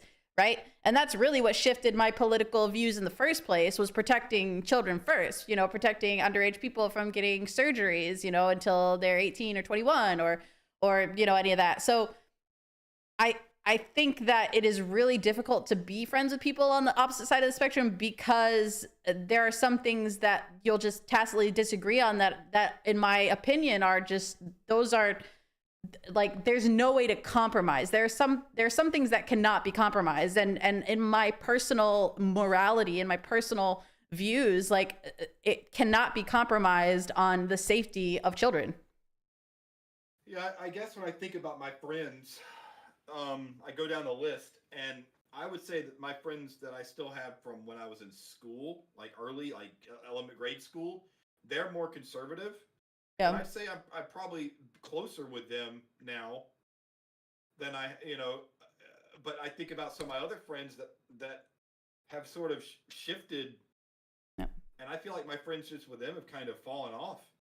Yeah. You know, and that's not because of anything I did. It's just, I don't know, maybe there's this underlying fear that if we ever had that talk, things would blow up. And so we don't talk. Aw, thanks, Kylie. You're sweet. Thank you, Kylie. You're a sweetheart. You know, I would say that I'm very selective about my friends now, more than ever. And I think that my closest friends, if I had to pick my closest friends, they all share political views with me for the most part. But that's not because I chose for that. I think that it's just I can have discussions with them that can go in any direction, and we can have a meeting of the minds even if we disagree. And that makes me feel like they align with me politically. Maybe they really do, maybe they really don't, but it feels like it's safe. And maybe that's how I'm categorizing it. Is it safe to talk about issues with friends? And I feel like exactly. I feel like a lot of people just can't handle the cognitive dissonance. Like they cannot wrap it around their brain. Like someone I really care about, an old friend of mine, like he is just so brainwashed now. For example, he literally identifies as, wait for it guys, a bisexual polyamorous werewolf. Wolfie boy. A wolfie boy. And when he told me that was when I was like, oh my God, I lost him. Like I've known this man for 10 years and and his girlfriend, I think his girlfriend has completely brainwashed him. Or my other friend who I'd been friends with for 16 years, she thinks Ketanji Brown Jackson is a good idea. It's just or like that other friend not even to mention your other friend who's involved with the Democrats or what. Oh yeah, and my friend who we just have stopped talking ever since I've started speaking out politically. We just don't talk anymore. He's worked for the Democrats for years, and him and his mom have worked in Haiti with the Clinton Foundation. Not directly with them, but they worked in Haiti in medical stuff. And I just don't think some people can handle the cognitive dissonance, or they refuse to believe the reality of what's going on. They'll hide behind, oh, it's conspiracy theory, it's anti this, it's phobic that, like, because they don't want to believe that they contributed to something that has turned out to so bad for society. Like they don't want to admit it. And I think that's why you can't talk politics with your friends. Like there was literally one of Ellie's friends that we've referred to here that I when I first met Ellie was like, oh, this person really knows a lot about politics. I had one discussion with this person trying to ask, like, tell me about this stuff. You're Bonnie. You tell me about this stuff. And within 20 minutes of the conversation, I was being accused of being like the something. Worst of the worst. And I'm like, what? Like, how can you say that? Like, what are you talking about? Like, oh, I left it out. He's a bisexual, polyamorous. Oh yeah, bisexual polyamorous werewolf. A bisexual polyamorous werewolf. Yeah. But yeah, I was called one of the worst isms, like just because I asked questions about things, and that was literally all I did was like, well, how do you know that this is true? What is it? Well, that sounds blah blah blah to me. Like, what? I'm just asking you questions because you say you know about this stuff. Like, there was no argument at all, and so that caused a conflict with one of Ellie's, one of me and Ellie's best friends from the outset, and I mean, I was a Democrat for a long time. I helped him in the Democratic office in New York, so I was in it, man, and like I said before, I'm on whatever side is protecting the children. But with the weird laws, like wasn't in Kansas, I think, where they're trying to talk about genital inspections for sports, like that's not it. That's not it. That's not the solution here. That ain't it. I played football when I was in high school, middle school and high school. Well, not as much in high school, mostly in middle school. And you had to do like a hernia test. So you had to have the coach. But the liberals are holding on to this, right? They're holding on to it like, oh, look, they're looking at kids now. And it's like, oh God, this is not what we needed. Like, and I understand the idea. I understand the idea of like, you got to make sure that it's not the opposite sex playing in an event that should be only for men or women. I get that. So like, there is a threshold here, but at the same time, like a hernia test is kind of intrusive, but like, it is intrusive. The only thing that should be tested, there should be a doctor. A doctor should test. The school should not have anything to do with it. Well, period. The thing is, the school. Well, I can explain this to you a little bit. The school has a professional on staff that might be a coach or somebody that has the medical qualifications to be able to check for those kinds of things. And I mean, I guess that's something that the leftists aren't really thinking about, is that like you had to be checked for certain medical conditions, even though it wasn't like you know, to check your gender technically, but they had to check for medical conditions to make sure that you were able to play sports anyway. And everyone needs a physical for college, or I'm sorry, for high school. So that's a perfect example of the left trying to conflate a necessary procedure with like a gotcha on the right. Right. Yeah, it's a physical exam. Yeah. And like you need, like you got to get a hernia test before you play football because you engage a lot, and if you have a hernia, it could mess you up for the rest of your life. So you got to have that checked. But now the left is being like, gotcha. I had to have a physical to get into high school. So I mean, but in theory, like if everyone needs to get a physical from a doctor for high school, then that technically counts as the physical, right? Yeah, and Riddle's talking about the turn your head and cough test. Yeah, that's the same thing I'm talking about too. Like, I mean, everybody has to go through that, but like, it's not that big of a deal. But there's not an equivalent for females though. Like, but I didn't play sports. I didn't play football. Is there any? I don't know. Is there anyone who in my chat who played sports in high school? Like, I don't know.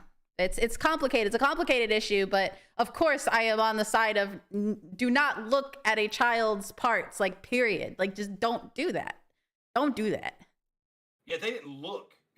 Yeah. It wasn't a looking thing. It was just just intrusive. But I knew that it needed to be done because if you have a hernia, then you can't play because it's actually like could kill you. You know, so like you gotta there is a necessity for it to some extent. I get it to an extent.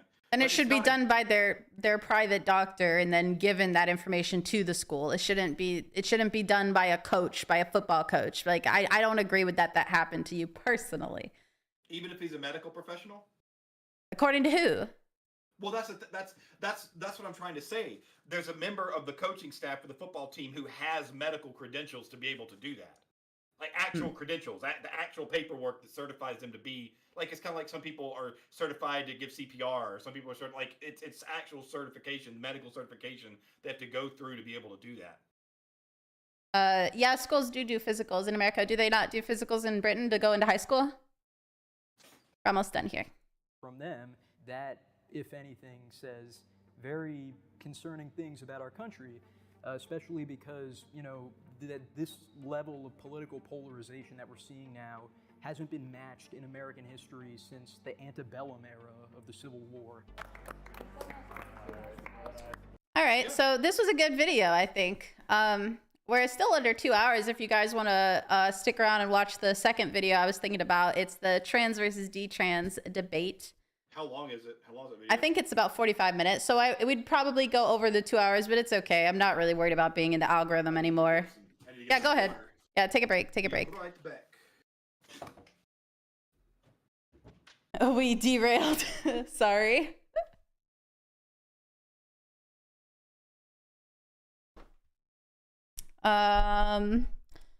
It's only for sports and not to go to high school in general. Oh, really? Yeah. In my school in Florida, I had to do a physical with my general practitioner, with my doctor, to just start high school as a freshman. So, but I didn't do it at the school, and none of the nurses at the school ever were invasive in that way. But then again, I also didn't play sports, so I don't know. Yeah. So to give you a full disclosure on how it worked with me, the way they did it is the day, like the day that you meet to get checked, like there's a whole process to determine your ability to play football. You have to get a medical clearance from your doctor that you're physically fit. You also have to scale yourself, weigh yourself, height, all that kind of stuff, because they need to see like how much, like, are you going to get bullied, that kind of thing, you know, by playing. And so then when you go to the school for the day of signing up for football, they have multiple medical professionals that are there doing, say, take your blood pressure, they take your height, they take your weight. And then there's the guy, like there's multiple people who are in the school's physical fitness facilities, like people who have have physical fitness credentials that are doing these things. And there's one of the people who works for the athletic staff of the school. I understand what you're saying. I'm also very protective of children and their bodies. So I agree. And that makes me uncomfortable to think that that someone could just like do a physical on my child that is not a doctor I trust. Look, the guy who was Santa Claus in the town I grew up in. Yeah, I know. You know what? I understand. You just don't know, man. You just don't know, which is why so many of those freakazoids like to work with children, which is why I am going to be working with children so I can keep an eye out for the freakazoids, man. I don't know. I talked about this a little bit in my last stream, but I don't know if you guys know this, but I did get the job working at the children's summer camp. I'm going to be working with kids ages 12 to 17, and I'm so excited about that. And I also have decided, this is a little weird random announcement, but I'm going to be writing a children's book, maybe a series, but I do have one idea anyway. I'm going to be writing children's book series. We're going to be talking about like golden rules and things like sticks and stones may break my bones, but words will never hurt me. Stuff kind of bringing back to old lessons that I learned as a child, using my former self as a main character with lots of fun designs and artwork that I will probably draw myself. So I'm pretty excited about doing that. That's long down the line. I'm like looking at like my 5-year plan, but for now I did get hired as a camp counselor with children. So I'm super excited about that. I just need to wait for paperwork to go through, and hopefully I'll be starting that in the summer. So yeah. So yeah, I think we have time to do this second one if you guys want to hang around for another Jubilee video. What do you guys think? It's the trans versus detrans debate. And I mean, you know, you guys know most of my opinions on the matter, but it might be educational. Thanks, guys. Yeah, I really am excited. I think that the only way that we're going to get the freaks out of, you know, things involving children is if more good people with good hearts go into these professions and call out the ones that are trying to hurt kids and keep an active eye out. And, you know, my past dealing with that one man in my life really has taught me discernment and taught me the red flags to look for with those kind of people. And I think that, you know, being a camp counselor, being a children's book writer will really, you know, help me help the next generation as much as I can. So, and the generation after that, at least until I have my own child. And then, you know, that'll be great. Definitely. Okay. Yeah, let's do it. I actually don't have to take my kids to a doctor for their vaccines at 12. Oh yeah. They gave you vaccines. Okay. So Kylie, your school forced you to get a vaccine? I obviously wasn't in high school during the pandemic because I'm an old lady now, but I can't imagine. I cannot imagine like being forced to have a vaccine to go to college or to go to high school at this point. Like, oh man, that's tough. That is tough. All right. You good, Zach? Yep. All right, guys, let's do this one, and then this stream will go a little bit longer. So if you guys need to take a break, go get some water. This is definitely gonna be a very different one than what we just watched. It'll probably be very emotional, so buckle up. If you feel attacked by the opposite side.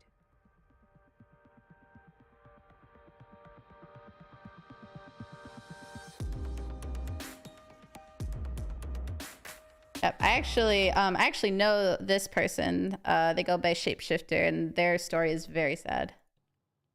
Gender-related treatment should be banned for minors. I repeat, gender-related treatment should be banned for minors. Medical transition is no place for a child. I transition as an adult, and I have medical complications. I have mental health issues. Child cannot consent to a medical transition because kids want to eat ice cream every day. It doesn't mean that they should. I kind of agree with you on that as well because we have so many rules and regulations when it comes to tobacco or alcohol or any type of drugs. Driving a car, you can't even, rent a motel until you're like 25. There's some specific things that we need to put into place that I think would help protect our children because the minors themselves really don't know who they are until they become 25, 26 years old. Their minds aren't fully developed, and it kind of breaks my heart a little bit. So I did transition as a minor. Wow, wow, her voice. I think a part of what's really sad to me about the detransitioners is I've seen so many detransitioners in my algorithm that are really sad about their voice and how it changed after their transition. And I've seen like singers who had beautiful singing voices and then they went on hormones and now they can't sing anymore. And that's one of the lower like medical complications that comes from it. Yeah, I could go off about that, but maybe I'm sure it'll be brought up. I'll save that for later. You know, I was a teenager who had a lot of mental health issues and had been sexually exploited and hated my body.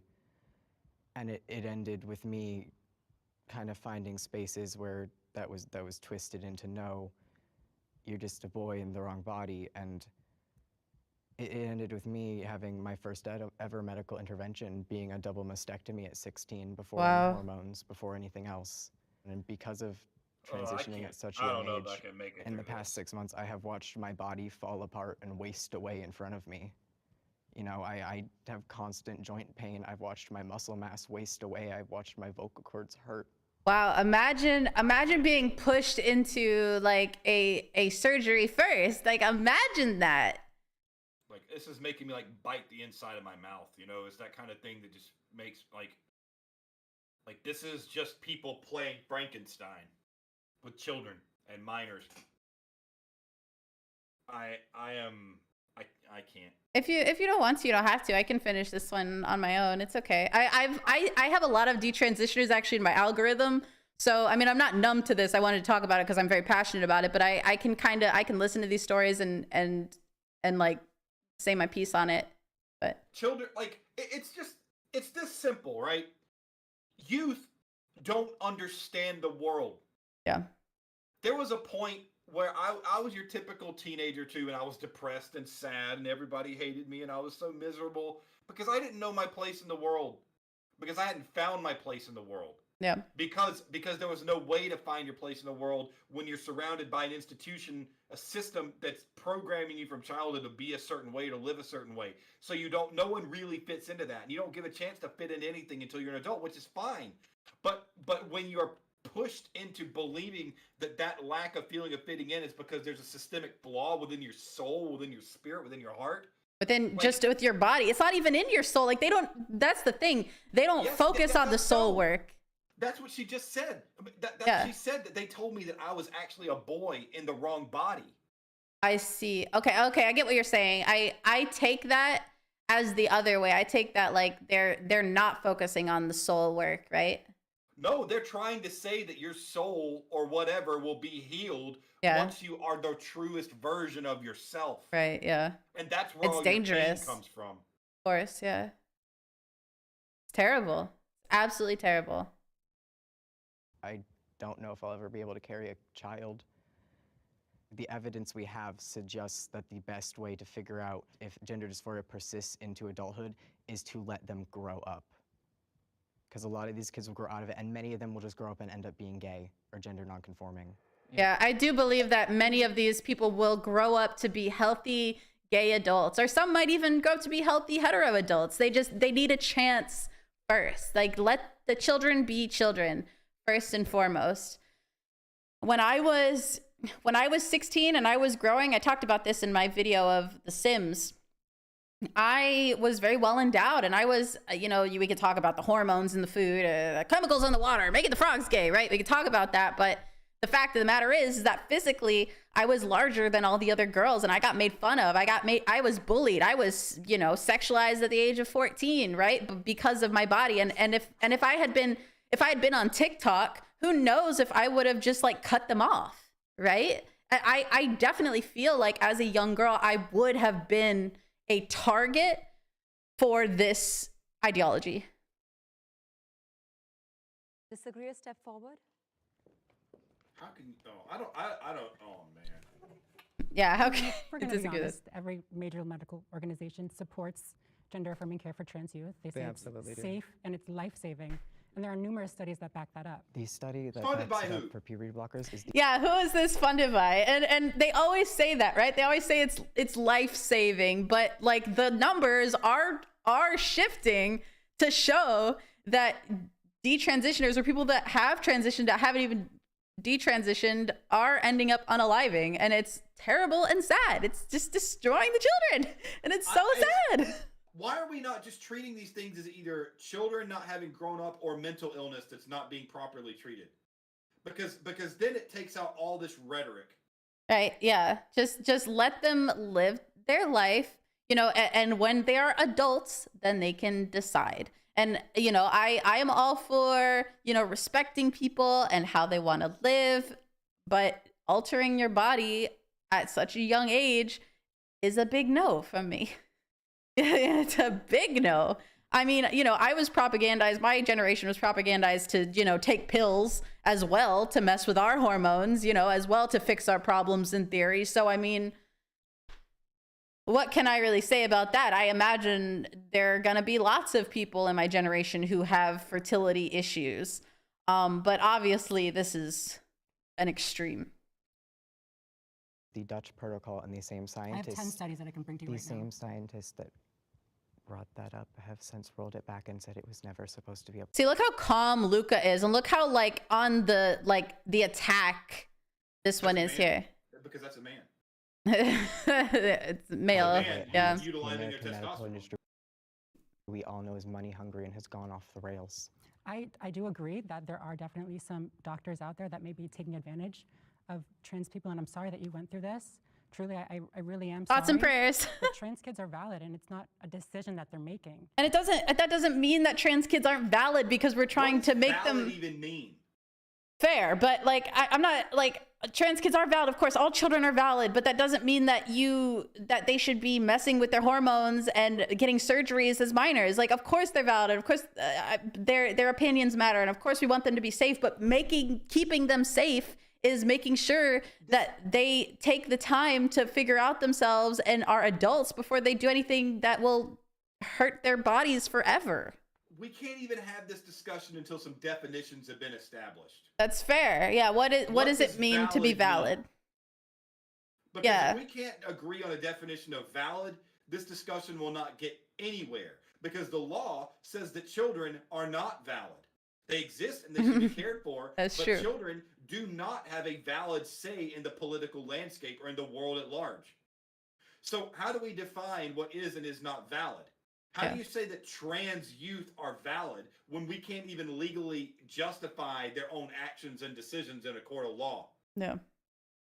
So you can't say that.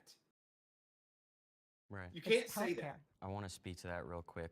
I came out 13 years ago when I was 14, and I knew not that I was trans, but that I was a boy.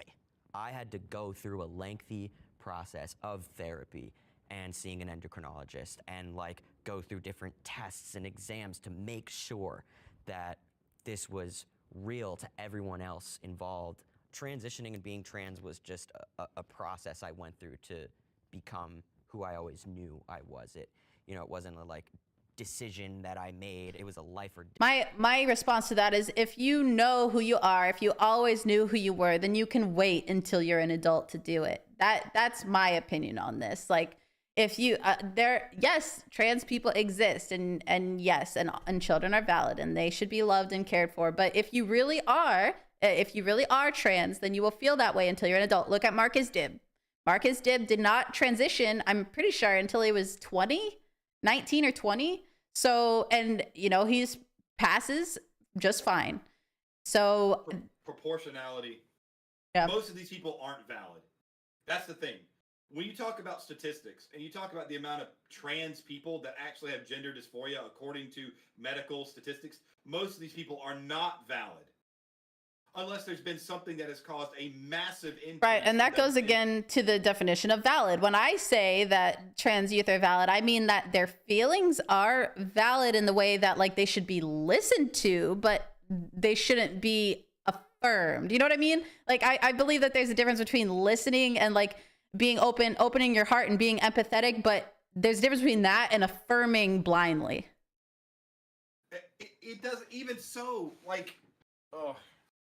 death thing for me. And if I hadn't gotten on hormones and gotten surgery at 16, I don't know if I would be here. Why? Where's your evidence? You don't know, then how can you say either way? And so, and also as a trans person, I think that knowing what it looked like for me as a child and that experience of going through all of the turmoil and all of the trepidation around my gender identity, I would not put my children in that situation. And also, I don't think that surgeries should be allowed for minors. Like when we look at the data and we look at the statistics and we look at the research, the vast majority of these surgeries are happening to adults. They're not minors. So let's start there, right? Well, the majority are happening to adults, but we cannot ignore that they are happening to minors. Like, what wasn't Chloe Cole a minor? And let's talk about Jazz Jennings, right? I think that was the name, Jazz Jennings. Really sad story as well, where the doctor was literally like sexualizing her, taking pictures of her bottom surgery, saying that she could be a prawn star. Like, what does that say, right?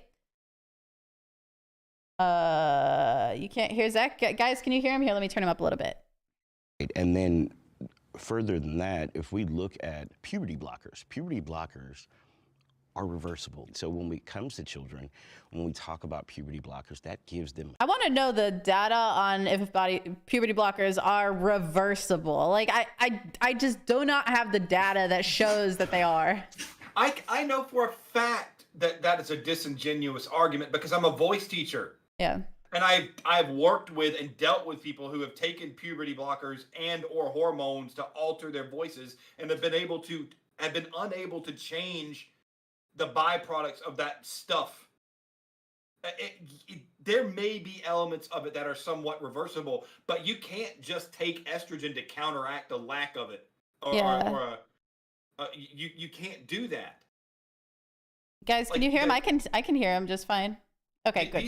These people once they have taken the testosterone to lower their voices, you can't reverse that. And we also don't know, like, messing with your hormones can mess with your fertility. So we don't really know the long-term effects. That's the problem with all this, is there's no way to know the long-term effects of this in 10 years. This is experimental. Yeah, and let's take it even more basic than that. If a body is biologically primed to be a man, okay? And at the age that they hit puberty, you start pumping a bunch of hormones into them to change that up. That literally is creating a chemical hormonal imbalance in that person's brain. And if the definition of mental illness is chemical imbalance, then you are creating mental illness in youth by giving them puberty blockers. Because you are destabilizing the homeostasis of the brain chemistry that is attempting to create as it ages. That is based upon the predetermined hormonal development and growth that is caused by the endocrine system, by the system that is shaped by the genitalia that they developed. Like, this is literally creating mental illness. And it gives them autonomy over their bodies. It gives them a space that they can explore their expression. They can explore who they are without surgeries, without all of these other things that could have permanent effects. My kids were maybe 8 and 10 when I started my transition. And so I talked to them in kid terms. I told my son, I said, look, you know, your mom, dad wants to be a dad because that's how I feel. And my kids being so young, they understood it. They were like, okay, we're with it, you know? And so as they got older, I would bring them into my world and get them to understand the things that maybe I was going through. But now that they're adults, they understand differences in people, not just trans people, but people in general. So there is such thing as gender fluid. How Yes. do you know that this kid is not going to change their gender expression later on? We really actually don't have studies on children that are taken over long term, like over 10 years, 20 years. You've only been on testosterone 14 years. One of the oldest trans men, Buck Angel, he almost died from testosterone. You're saying right now it saved your life, you may still die from it. You don't know. Wow. You're still Exactly. What? What? You got that? Is that not enough? Can't you just stop the video right there? Like, wow. Isn't that it? Didn't that just end the debate? Oh my God. Yeah, Shape literally was like, you don't know, you can still unalive from this. And they were like, but I'm not happy. What? Does that not say enough about the mental state of these people? Hey, Sean.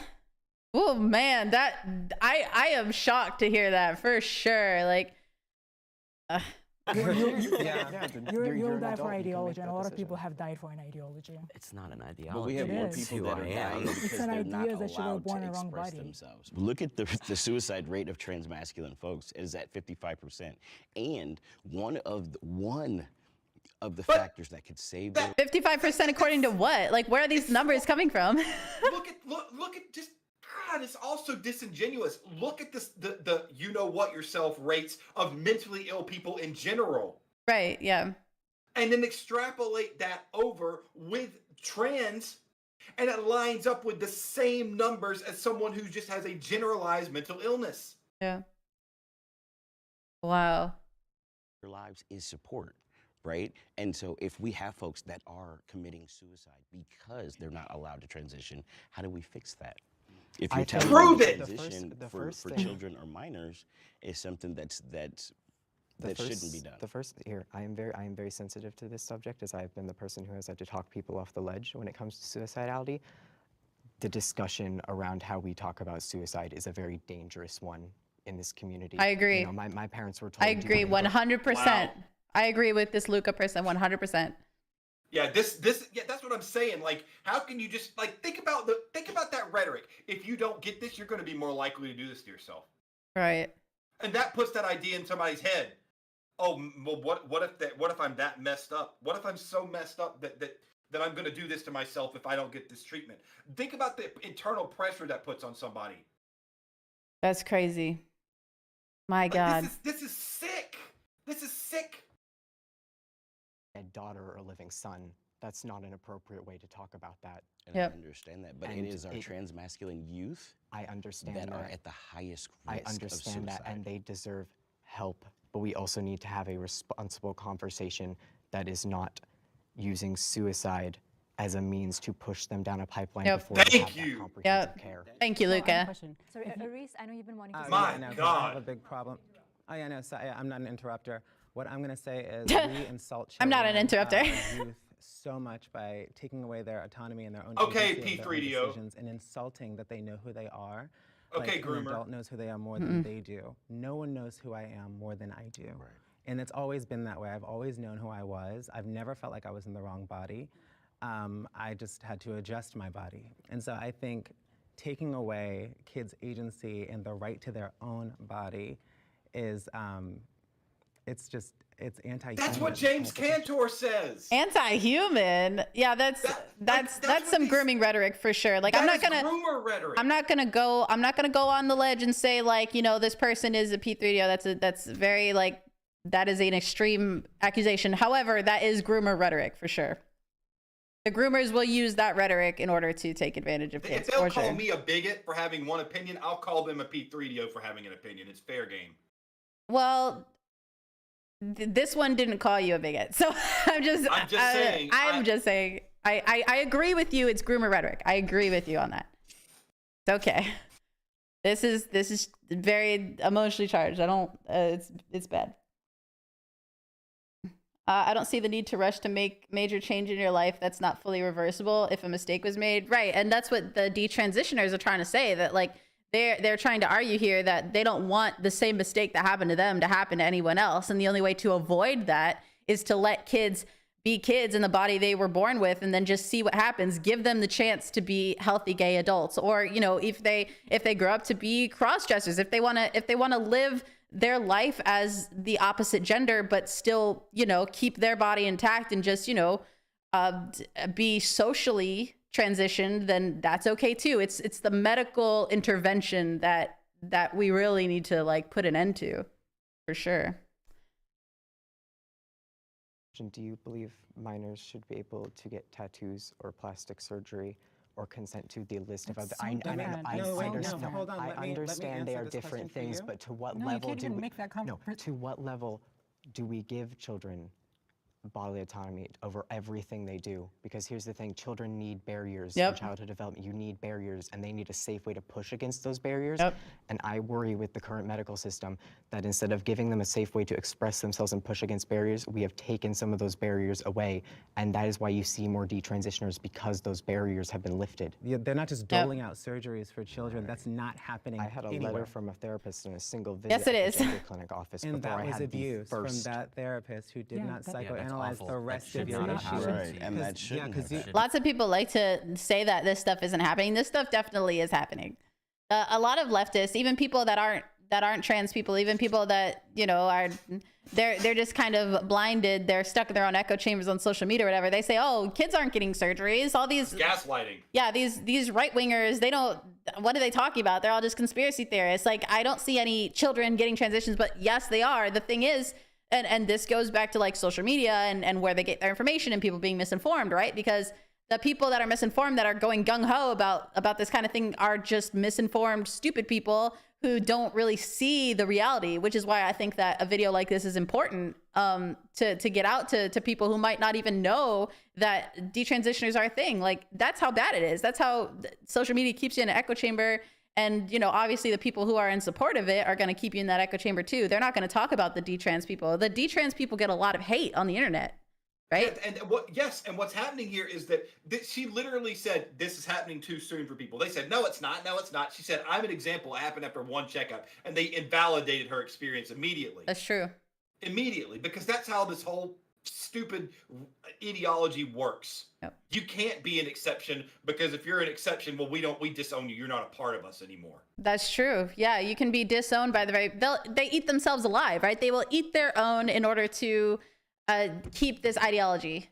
And that's the terrible part, because there are trans people that I know from college. There are trans people that I know now that are just living their lives, and they've like socially transitioned or whatever, and they aren't advocating for surgeries on minors. They're just trying to live their life and kind of be in the background from all of this, because this whole ideology is really making the LGBT in general look terrible. I've talked about this before, but like I'm you know, before all of this madness, I identified as LGBT myself, you know, being bisexual, but I've taken a back seat. You know, I've made the joke before, but I'm thinking about going back in the closet, right? I don't want to be involved in the alphabet mafia, you know what I mean? And they'll kick you out anyway. I've been literally called a homophobe. I've been called a self-hating gay, man. Like, what gets me about all this is that so much of this is just based off of fallacies. Yeah. Like, the entire ability for these concepts to proliferate, you have to accept red herrings and no true Scotsmans and straw man arguments. Just all of these ad hominems, all these ridiculous logical fallacies. You have to accept them as truth and real to even allow this type of idea to proliferate. It's literally 2 + 2 = 5. You have to believe that 2 + 2 = 5. You can't just say it. Yep. Like, oh man. I definitely recommend everyone in my chat to read 1984. If you haven't read 1984, it is the perfect book for this generation. Like, I hadn't read it. I read it last year for the first time, and it is amazing. Like, amazing in a terrifying way. Like, it was prophetic beyond any book I've ever read in my life. If you are not much of a reader, listen to the audiobook. It's just as good. Do it. Do it, do it, do it. I recommend to everyone in my chat. CB, you're totally right. Totally right. Your issues weren't being trans. There were a lot of other issues that you're I have a addressing right diagnosis now. of gender dysphoria as And well. you shouldn't. You were misdiagnosed. No, I have one. What? You had to get a second opinion, honey. Wow. You're a doctor? Are you a doctor? Yeah, like, again, invalidating her completely. Like, Like, and this is what they do. Like, it's ridiculous, because they're trying to say at the same time, like, oh, you needed medical treatment. You needed proper medical treatment. Oh, well, you actually got abused by your doctor. And now you're saying you're a better doctor and you know better than the doctors did? You got misdiagnosed? Who qualifies you to say that? Yeah. Yeah, for sure. And how was I supposed to do that when my parents were told that I would kill myself? But your parents, Their biggest crime in all this was trusting in a medical system that they thought Yep. would help me, Yep. and the professionals apparently not doing the right thing here. I feel so bad for Luca here. This poor girl, but I They mean, threw her into the lion's den. yeah, they did. And like, she has a point. She's like, the only crime my parents committed were trusting a medical system, you know, that I trusted too, or something along those lines. And I mean, of course we're going to have an uproar in people, you know, trusting the science after, you know, with the coof, right? That Science is compromised. Peer review is compromised. The medical industry is compromised. It's all compromised. How can people still believe in this after the coof, after you were forced to take the poke? Like, how can people still like just blindly trust this? Like, bruh. Like there are plenty of like people that are adults that are just, you know, drag queens, cross-dressers who pass as women. Like look at the Sugar and Spice twins. Like they're fully grown gay males who pass as women. Look at Courtney Act, all right? She's a drag queen that passes as a woman. Like you still can do that if you want to be a cross-dresser, if you want to be, you know, just socially transitioned, you can do that without any surgeries, without any hormone blockers. You still can do that. I don't know. But your parents were responsible for the decisions that were made on your behalf. I think that what this really highlights is the importance of you sharing your story, because what it shows is that you can't jump into these transitions. Isn't that exactly what they were advocating for? To let the child listen to the child and give them the autonomy to make these like take their problems seriously. Now they're saying it's the parents' fault for letting her do what they're saying she needed to do in the first place. Yeah, Bonnie brought that up too here. Yeah. Oh my God. They just, you know, it's just flagrant hypocrisy. Yeah, sure. It's if you look up Jubilee, Jubilee, they have a lot of middle ground videos. I've covered a lot of them actually on this channel. You can look at my reviews playlist. We did quite a few of them already, actually. The one on masculinity as well, and feminism. These are always very interesting videos. That's for sure. They get millions of views. You shouldn't listen to these doctors that push you to transition just because you're feeling a certain way. What? Social media brainwashes teens to believe that they're trans. Yes, 100%. I have to agree on that one. Like, there's this thing about it. Right. Like, yeah, there's the data this, says there's it is. this play that they have. I don't think that it necessarily brainwashes children, but I think there are a lot of people who get into being queer or trans because it's trendy. And I know that's a really controversial statement to make as a trans person, but I have seen it, I have experienced it, and I also find that social media, especially apps like TikTok, give a lot of these kids so much misinformation and lead to people thinking they're trans when there are much deeper issues, and everyone just wants to belong and find an identity, especially when they're young. You know? I think brainwash is such a strong word that's a very to use aggressive there word. I when would it's not. That's why I hesitated to step forward. And that's why I would step in and actually say it's more so of like a social contagion. It's just, yeah. What got me to transition in the first place was like media. again, what's the difference between a social contagion and brainwashing? Like that's you know. Brainwashing. The idea is that a brainwash is some kind of operant conditioning, a la A Clockwork Orange, or you know, like that's the difference. Social contagion is something like creeps around society like a virus and spreads slowly. And so, like, but it all ends up with the same result, right? You end up with a mass of people that don't understand themselves and are broken. So what's the difference? Media. It had a grasp on me that there could be something else out in the world for me during that discovery, and I played it to the fullest 100%. I even passed as a female for a good, you know, what was it, 6 years out of the 7 that I was a transition. And later down the road, I went and paid out of pocket and talked to just a regular therapist, and she made me start questioning my own existence in a way, what I can do as a human being, not just as, you know, a male or a female, but what can I contribute to the society. And it made me open up to maybe I was born as a male, and it feels empowering to me. Yeah, and like, isn't that okay? Yeah. Right, shouldn't by the trans people's logic, if you're trying to be the truest form of yourself, and through this process of transitioning, you determine that you are actually the person that you were born, is that not something to celebrate? Like, isn't that part of the journey of self-actualization and finding who you are? Why are you vilified when you say, oh wait, this whole trans thing didn't work? And why is it you messed up, your parents messed up, your doctors messed up, you are trans? Yeah, the amount of hatred that the detransitioners get really shows the malicious intent of so much of the alphabet mafia, for sure.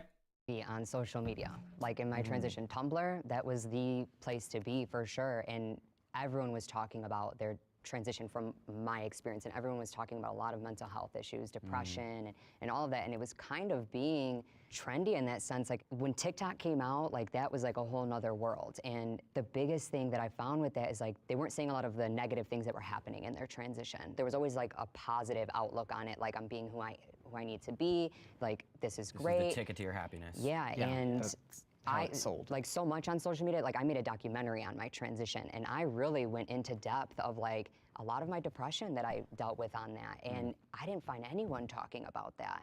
I personally didn't think I was trans till I saw earlier trans YouTubers. Before I was just gender bending man. And for sure, I also feel like comparing yourself on social media to other people that are more beautiful and successful will create dysphoria of some kind. Oh yeah, Yeah, definitely. of course. 100% on that. 100%. It does create dysphoria. I mean, I feel it too, you know, as a adult woman, I feel dysphoria about my body all the time because I go on Instagram and I see girls with Botox and breast implants, and it makes me feel like, am I not as pretty? Men with Botox and breast implants. Yeah, now men with Botox and breast implants, and it makes me feel like, wow, I'll never be as pretty as the stereotype that they are enabling. Like it's like, whoa, man. Yeah, I mean, all the data. Just look at the data. The data doesn't lie. Look at the vast, and even the CDC, even American medical institutions will show this data, that there's a massive increase in the amount of people who are coming out as non-binary and trans that is directly proportional to the rise of TikTok, a rise of Instagram, the rise of all these social media programs that connect people and influence people in this way. There are so many more people that are 20% of people between the ages of 13 and 17. 1 in 5, 20% of people youth are saying that they are some form of non-binary or trans now. That is an insane proportional increase. I mean, I've had body dysphoria, like I said, since I was 14, since I hit puberty. In fact, you know, not coincidentally, when I hit puberty, I started experiencing body dysphoria, where I started hating my breasts, where I started hating my body, my everything about being a woman. And you know, as I got older and I started seeing on social media all these girls that were super skinny and super pretty, and always like it always seemed like I could never be as pretty as them, you know. And then later, you know, you find out that they're photoshopped, but I didn't really get that. You don't know that, yeah. You don't know that when you're young, right? Like you don't know like how photoshopped they are. You don't know that they're full of silicone. You don't know back then. So, and it makes you feel bad. Self-esteem before you even realize what self-esteem is, it's already being damaged by this stuff. Exactly, and I think that's what Shape is talking about here. On social media to other people that are more beautiful and successful will create dysphoria of some kind. And some people, it will affect your self-image for sure. Because we see all those beautiful trans women that are all dolled up or had every possible plastic surgery they could ever get.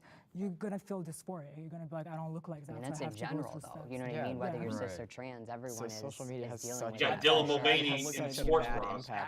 Yeah, I mean, you know, and you saw that trans woman earlier that was passable and very attractive. Like that person would make me feel bad about myself, right?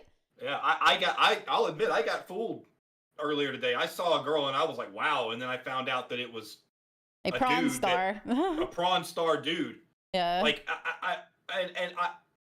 how am I even supposed to like react to that? Like the fact that they've gotten so good at making themselves look the part when they look aren't. like the ideal woman, right? Like that trans woman would make me as a biological woman feel bad about myself because, you know, I'm not as skinny as her, or my face isn't as pretty, or like my breasts aren't as big or whatever. Like any of those things.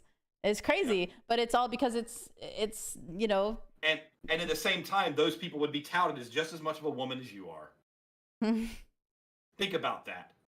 I mean, the fact that Dylan Mulvaney is a face of women face for so many brands now. It like, and I tell this to Zach all the time, if it wasn't so real, it'd be hilarious.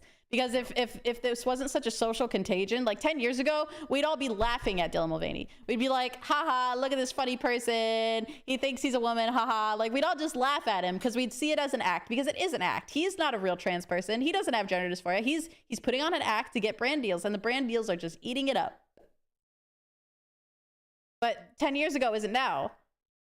Like, it's insane. It is insane, bro. I wanted to be that muscular dude, and I wanted to do that. So yeah, it is such a bad, like, well-documented bad impact on people's like sense of self and mental health, and so. But I also really quickly just want to say, like, I don't want people to think that, like, social media is turning people trans. Yeah, we agree with that. All right, can the disagrees Yeah, okay, so my thoughts on social media and everyone suddenly looking or being trans. I think whoever is leaning towards that or looking towards being trans for answers was always someone that felt that way or felt some type of way about their gender or their identity. Or the That way they is not present true at all, because if I scroll on my algorithm long enough, it's the algorithm controlling it, right? The algorithm looks at whatever you look at the longest, whatever you watch the most, it'll give you more of that. So that means anyone who's just curious, anyone who's like, wait, is that a boy or a girl? I'm confused. That means they watch it longer. That's more retention time, so they'll get more of those videos. It's a Skinner box. Yeah, like that proves that that the algorithm is influencing it, because just out of pure curiosity, it will give you more of that content. The carrot on the stick works for a reason. Let's get back to basics here. Yeah. It's so funny when people try to argue, like leftists be like, oh, but you can't argue with people that only have a 6th grade biology, understanding of biology. It's like, maybe we learned that in 6th grade because it's the basics. True, yeah, because it's just true. Like, maybe all of this like college level biology is just like looking for a certain affirmation bias. And it's theoretical, and it's funded and sponsored by people who have ties to pharmaceutical industries that are looking to make profits off of underdeveloped and unmatured youth. 10 years ago, this would be a skit on SNL. Yeah, exactly. 10 years ago, Dylan Mulvaney would be a skit on SNL for sure. There's another 30 minutes of this. Oh my god. Oh my god. They're just going to go that way. I know plenty of femme twinks who went the muscle twin type line. It's not anyone who uses that phrase in a serious sentence, I will not take seriously. Occurrence, and so just experience. You're a pervert. Have fun. Yeah, obviously this person is a piece of crap. Obviously. No one is advertising their failures. It's all this okay, person. Groomer. Okay, groomer. Yeah, it's trash human. Social media is very, very horrible human. You know, I mean, I personally scroll on TikTok and I'm like, do I have OCD? Do I have autism? Like all these different things, and like it can suck you in. So it's important to be aware of those things. And you think children can make that you're a fully grown adult. Yeah. You call yourself a fully grown transitioned adult, and you say you get sucked in by it, but you say children have the ability to discern the difference, and that they should also be given the ability to be autonomous in their decision making. Yeah. When you are saying you're sucked in by the same things, give me a break. Oh my god, give me a break. Largest platform here. Do you believe over the years you've inspired people to transition? Yeah, I do. Yeah, I think that I've inspired people to believe that it's. Yeah, I do. I have inspired people to transition. Let's see. She's got 629,000 subscribers. That's okay to be transgender. It's okay to express themselves, and that it's possible to live a happy and successful life. How do you feel about the fact that some of them are going to regret the body modifications they got and going to have like... I think that they should go to a doctor that is well-versed in gender care and have the appropriate But that's not... That's dodging the question. I think they should go to a doctor that will agree with me, obviously. Yeah, like she said, what are you going to do when they, after the fact, say that they regret it? She's saying go to a doctor that'll prevent that. How do you prevent regret? Yeah, like you can't... This isn't eternal sunshine. What the? It's so stupid. Analysis done beforehand. That's not my problem. I feel like a lot of folks are going to social media looking for possibility models. Sure. They're looking to see if they're okay. I know for me, when I was very young, looking to see if there were other people like me, because for a long time I thought that I was like young people aren't going to find my YouTube channel because I'm against minors, medically transitioning. So the minors aren't going to find me, right? Because I'm not like blindly affirming. I'm not going to get on. Marcus Dibb actually did a video on this where like 5 signs that you might be trans. Like people are actually doing this, like 5 ways you might be trans. Like, are you kidding me? But they're not gonna. They're getting boys, Ellie. And they're not going to be put in my algorithm, but they're going to be put in her algorithm because she's like blindly affirming, just kind of like with you and your vocal stuff, right? Like people aren't going to find your channel because you don't blindly affirm them. You don't blindly say, "Oh, you're great, you're an amazing singer. This is your favorite singer is totally real and authentic." If you can't do this, you're not a real singer. I've literally seen that on multiple of these people's channels. If you can't do this, you're not an actual singer. You're like, it's like, yeah. Oh God, I can't. And End so it even all. like that, like suicide was The experiment a didn't thing for work. me, right? And so when I did see a possibility Literally, about it, when I literally, did see this somebody experiment that is not looked like working. me, that put me in a space where I was like, I'm okay. Sigh of relief. Right. I will say there's also a difference from like showing people that you can have a positive life and then telling them what to do. So I think you on your channel are kind of like, hey, look what I was able to do and how this made me feel, versus But like you should do this because pause I it. did this. Yeah. If the population of the world is let me just how many subscribers does this person have? 629K. All right, let's do some math. There are right now about 8 billion people in the world. Okay, so 8 billion people. How many people use YouTube? Let's see. How many people Users are on YouTube. How many users are on YouTube? 2 billion. 2 billion users on YouTube. All right. So that's 25% of the world is on YouTube, using YouTube. All right, so let's just do some math. There are 620 subscribers, 620,000 divided by 2 billion. 1, 2, 3, divided by 625,000. That is 3.2. I mean, that's 3.2%.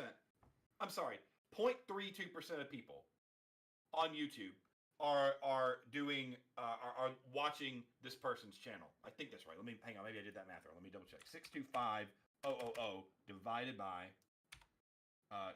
2,100,000.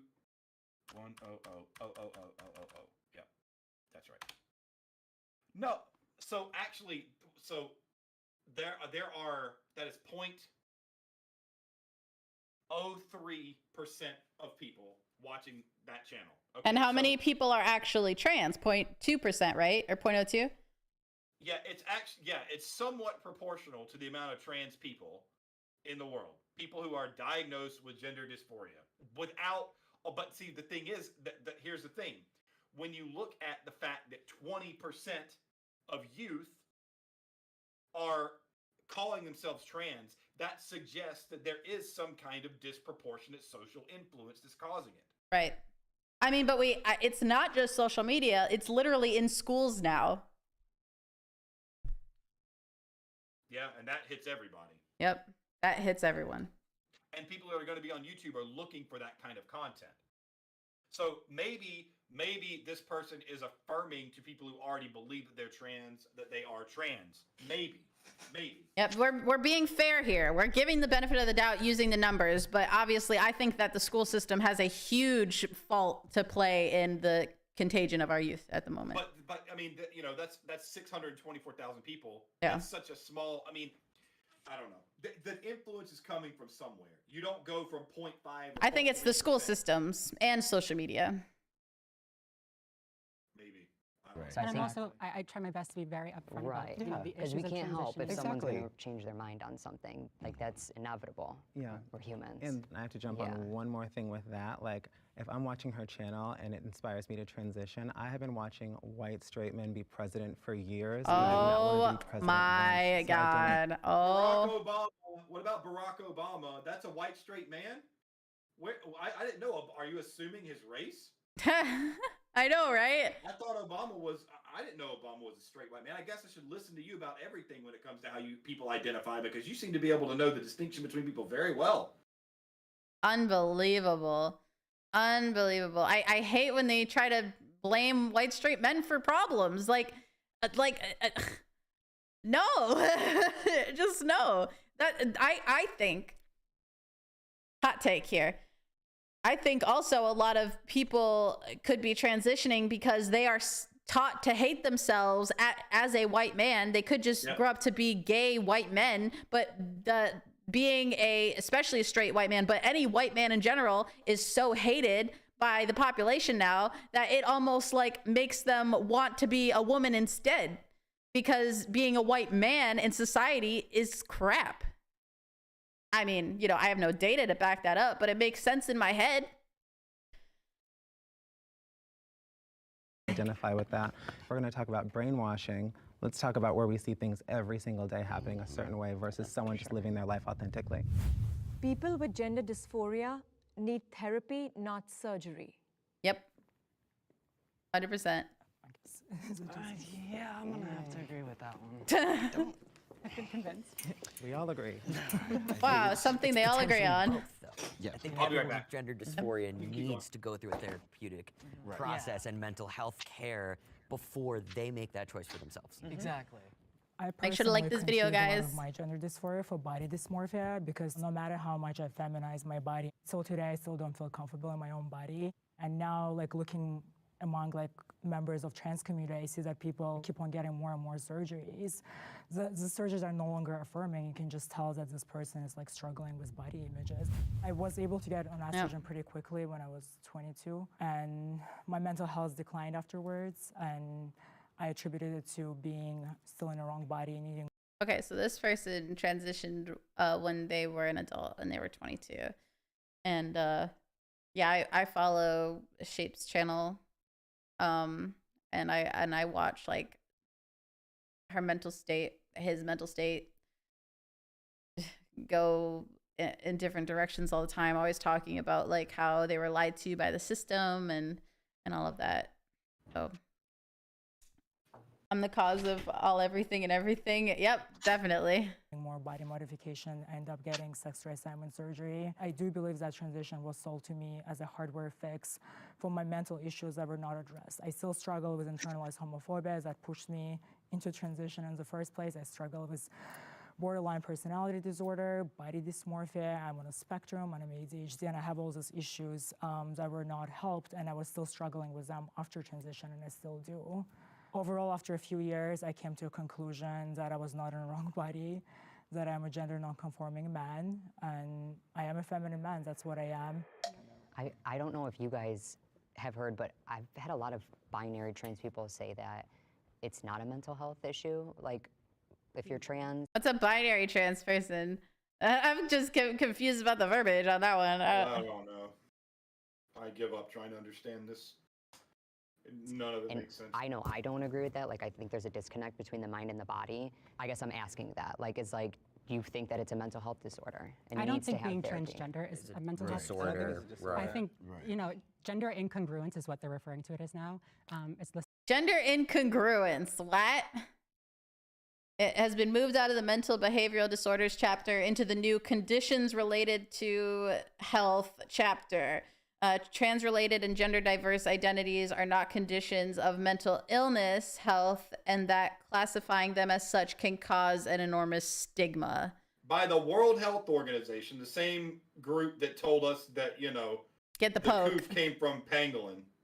Right. Yeah, the same people that lied to us all and destroyed humanity for 3 years. Yeah, let's just get rid of the idea that people can be mentally ill. Let's just remove that, because then you have more mentally ill people running around that are untreated. Then the people become more and more out of control because, you know, the psychopaths end up doing psychopathic things. And next thing you know, we have a broken culture and a broken society that spotlights the psychopaths when they're really just, you know, literally the bearded lady freak shows that everybody wants to laugh about in the public. But you put them in the spotlight and give them all the brand deals. And next thing you know, you have a completely demolished culture and society, and that is easily controllable and easily destroyed. It's interesting because like the leftists like to use this very argument against the Second Amendment about like, oh well, you know, you need to check for mental health and blah blah blah. But like if mental illness, like if we're trying to destigmatize mental illness and like in order to like to find a middle ground for the Second Amendment, you're not really looking for a middle ground for the Second Amendment, are you? And like, let's take a look at that. Ellie, the pew pew is the mentally ill thing, okay? Well, let's take a look at the copycat killer who was in a, a liberal state or a Democrat state the other day, Colorado Springs, I believe. You know, there's a copycat, pew pew person from. The pew pew made them mentally ill, okay? They identified as trans too, you know, right after what happened with Tennessee. It happened right after. It happened 2 days after, by the way, but we're only learning the news about it a couple days ago. because it wasn't being shown. Like the numbers speak for themselves, but these people can't look at the numbers because it would completely destroy their entire ideology and worldview. It's all just hypocrisy. Yeah. It's just hypocrisy. Yeah. Listed as a sexual health concern, but the gender dysphoria, which is the symptom that arises when you are transgender, is a mental health concern. So maybe I'm thinking of like that's what I'm trying to say then in a sense. And then once you are diagnosed with gender dysphoria, and I feel like this is kind of what the prompt is kind of hinting at, if you do have gender dysphoria, the only treatment for that is transition, whether that be just a social transition. What? No. There are plenty of healthy cross-dressing drag queens who have socially transitioned, who pass as the other gender, that do not have any surgeries, do not have any hormones, nothing. But it like, at what point do you start saying, wait, I'm over-diagnosing people here proportionally? Yeah. It's like the whole giving Adderall to people thing. Eventually, we started realizing that kids were just bored and not everybody needs Adderall. But we had already given out so much of it to kids that we had, 30% of a generation basically on amphetamines. And who knows what that did to their mental states. So, like, at what point do we pump the brakes and say, no, wait. There's way too many people that we're diagnosing with this. Transition, whatever transition fits you, that is the only way to. Whatever transition Demi fits boy. you. You could be a demi boy. You could be a demi boy or a para boy. It hurt hearing that, but a big reason that she said that was she was afraid of what my dad would think.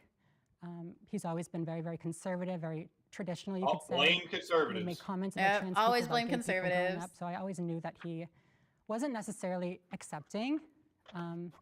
How many of your fans paid for your I said to him, I'm going to do this. for your enhancement surgery? That accepts me and supports me. Who knows? Who knows if that's another thing? Like, are these surgeries covered by medical insurance or not? Because that's the biggest. Privilege to me.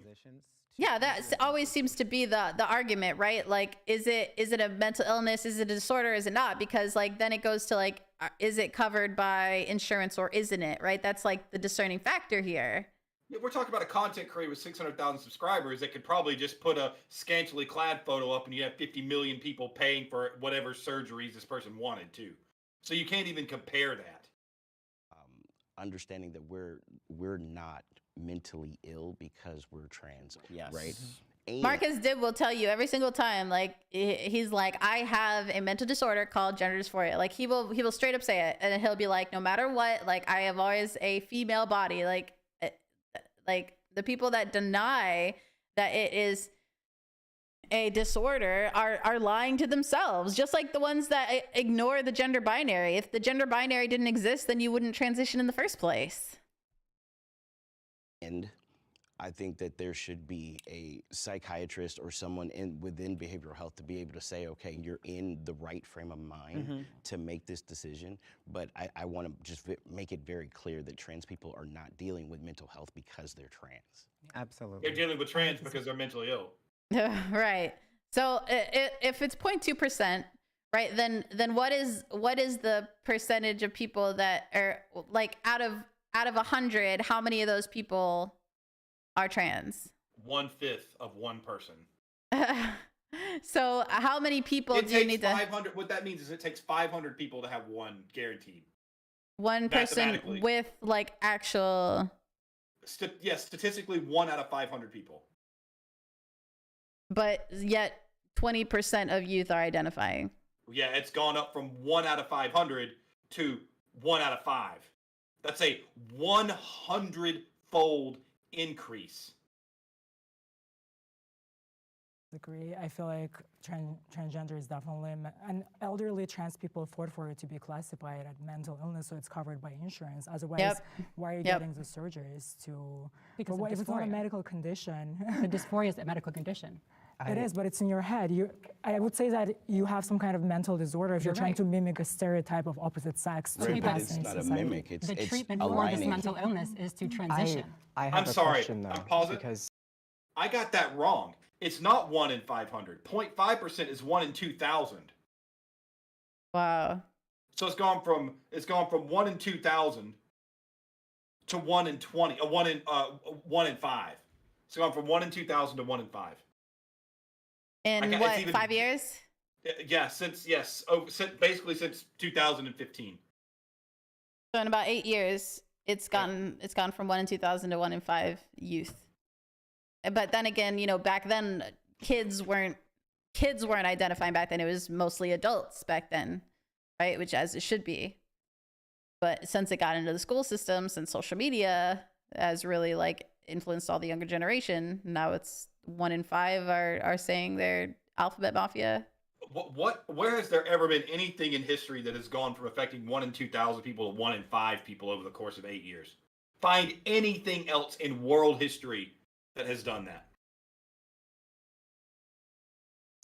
I have a gender dysphoria diagnosis. I always have. But I'm still where I am today. Can I give you my honest opinion?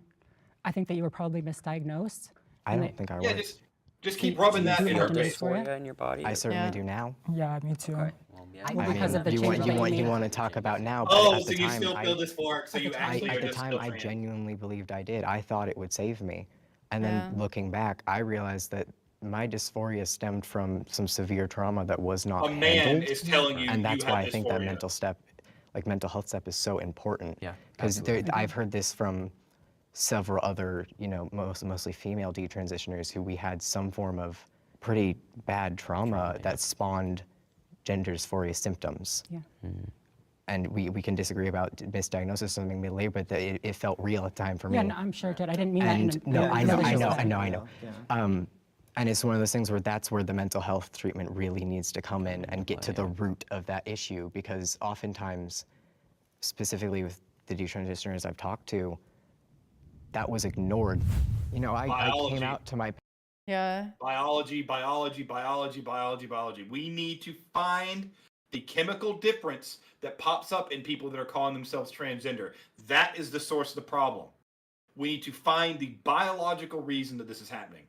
And we will not have, this is a soft science because we don't have that biological proof.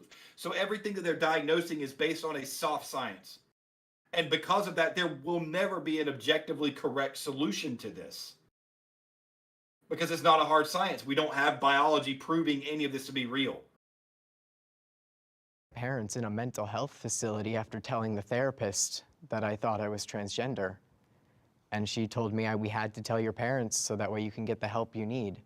It led to me seeing a gender therapist who, honestly, the issues I was facing were never addressed. To this day, no one ever addressed the fact that I had severe trauma and exploitation going on as a young teenager. Instead, I was kind of just affirmed in, you believe this, and instead of even just a little pushback, it led me to the point where the very first medical intervention I ever had was a double mastectomy at 16. A few months after that, I started testosterone because it was the next step of what I was supposed to do. God Terrible. intended. Absolutely terrible. Could it be Yeah, a trauma response? Yeah. I think so. I think so. It's what it sounds like. Definitely. It sounds like minors and youth getting involved with those things, types of behaviors, and getting abused by predators, and it affecting them negatively for the rest of their lives. And they make rash decisions that are disproportionate to the trauma because there's a society that's run by those same predators telling them, oh, well, this is what you need to do. Yeah. And I mean, I know obviously back 10, 15 years ago, there wasn't, a lot of trans people, but there were a lot of, even to this day, I know a lot of women who are lesbians now because they hate men. Like, you shouldn't be a lesbian just because you hate men, but they had been traumatized by men in the past. And so that changed their sexuality. So that's a experience there as well. And I've felt similar to that too. In my past, I've been traumatized by men before. I've been used and abused by men, and it definitely made me think like, oh, well, that's not really what turned me into being bisexual. I've been bisexual since I was 8 years old, so I always kind of knew that I had the gay. There's chemicals in the water. But yeah, so I always kind of knew that, but my trauma with men definitely kind of pushed me in that direction in some parts of my life where I remember I remember one time I was crying at a bar and I was talking to this girl and I was like, maybe I'm gay. Maybe I don't actually, you know, like the man that I'm with at the time. And it was a very hard time for me. For there to be only two genders? Like, okay, so I don't like this question because it's leading. And instead of saying like, are there two genders? It specifically is like, God intended there are two genders. Like that is going to make a bias immediately. Like that is Jubilee trying to literally poison the well. It's a poison the well argument. Yeah, like they're poisoning the well. Like why do you have to believe in God to believe in two genders? Like no offense to any of the Christians in my chat. You guys are valid. I'm affirming the Christians in my chat. I appreciate you guys being here and I respect your religion. However, I do believe that trying to say that there are only two genders because God intended is not what we need to help these kids that are struggling with this. Like that is not that ain't it. Like yes, it's great that you believe in God and it's religion is good in your life, of course, but that's not how you convince people, right? It's just terrible way to put that. Like obviously they're not going to have a majority of people agree with this in that regard in particular. Like why did they have to bring religion to it? Because they want a disproportionate amount of people saying that there are two genders. Like that's it. Like this is completely like Jubilee being a shill. It's poisoning the well. I mean, that's exactly what they're doing here. Yeah. You know, and it makes this entire argument disingenuous. Right. Exactly. Like there are not two genders because God made it so. There are two genders because it is scientifically accurate. Like, oh my goodness. Like we have to rely on science here, you know? Like this is just going to disvalue and like I said, I respect Christianity. I respect religion, of course. Like believe in what you believe in and you know, there are plenty of amazing morals that come from the Bible, but using it in this way is an attack on Christians. Yep.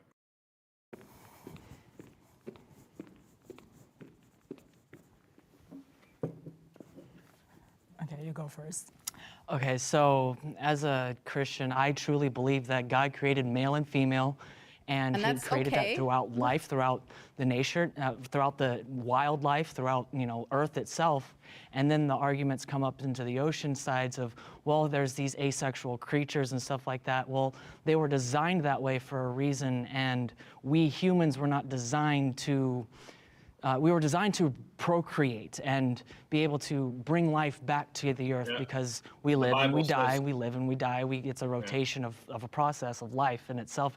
And for that, like that's 100% accurate. You know, there's male and female because we procreate and we populate the earth, and that is a beautiful thing, and it's a gift and all that.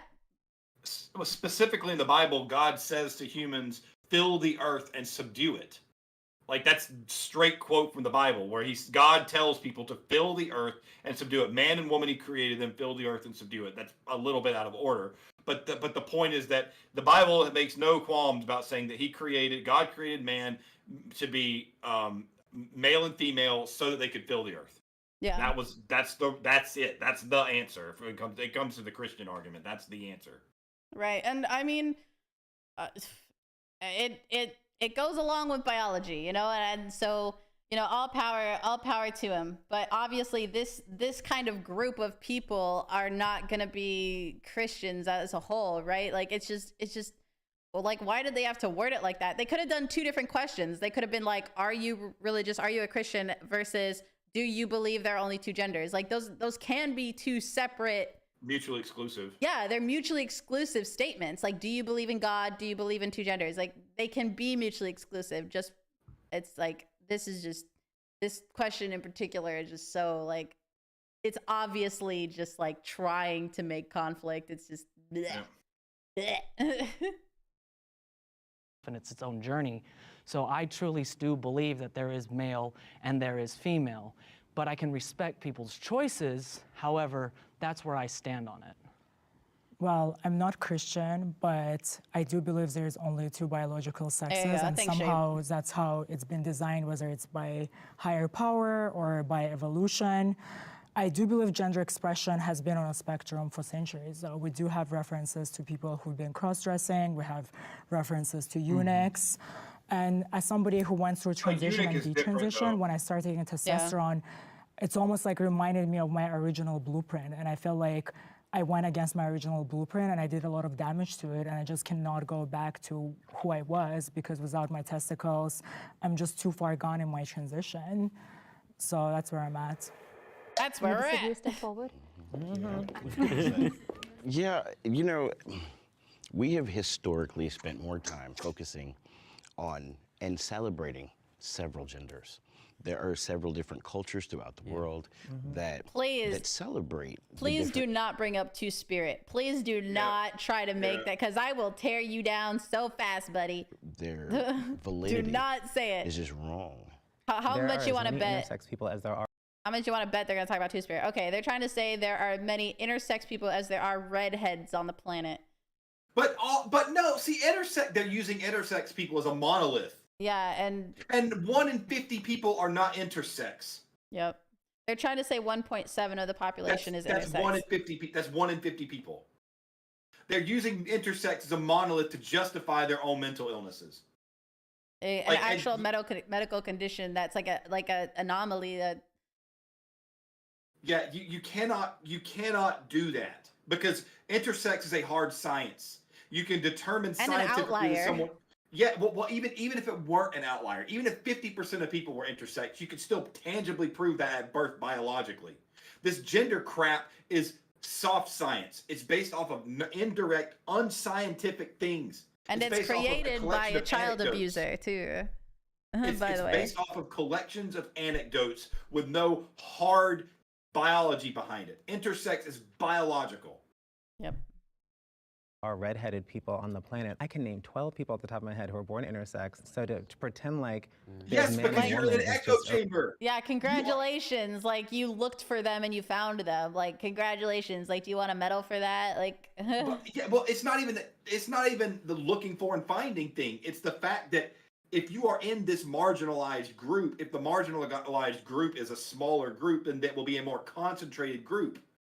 There will be more people who are falling under the intersex category because they're going to concentrate more into that group, so it'll be easier. But that does not mean that they are more common than the data shows. That's just bias. This person trying to say the first god the intersex people get to meet is the doctor. Is that not a direct appeal to authority?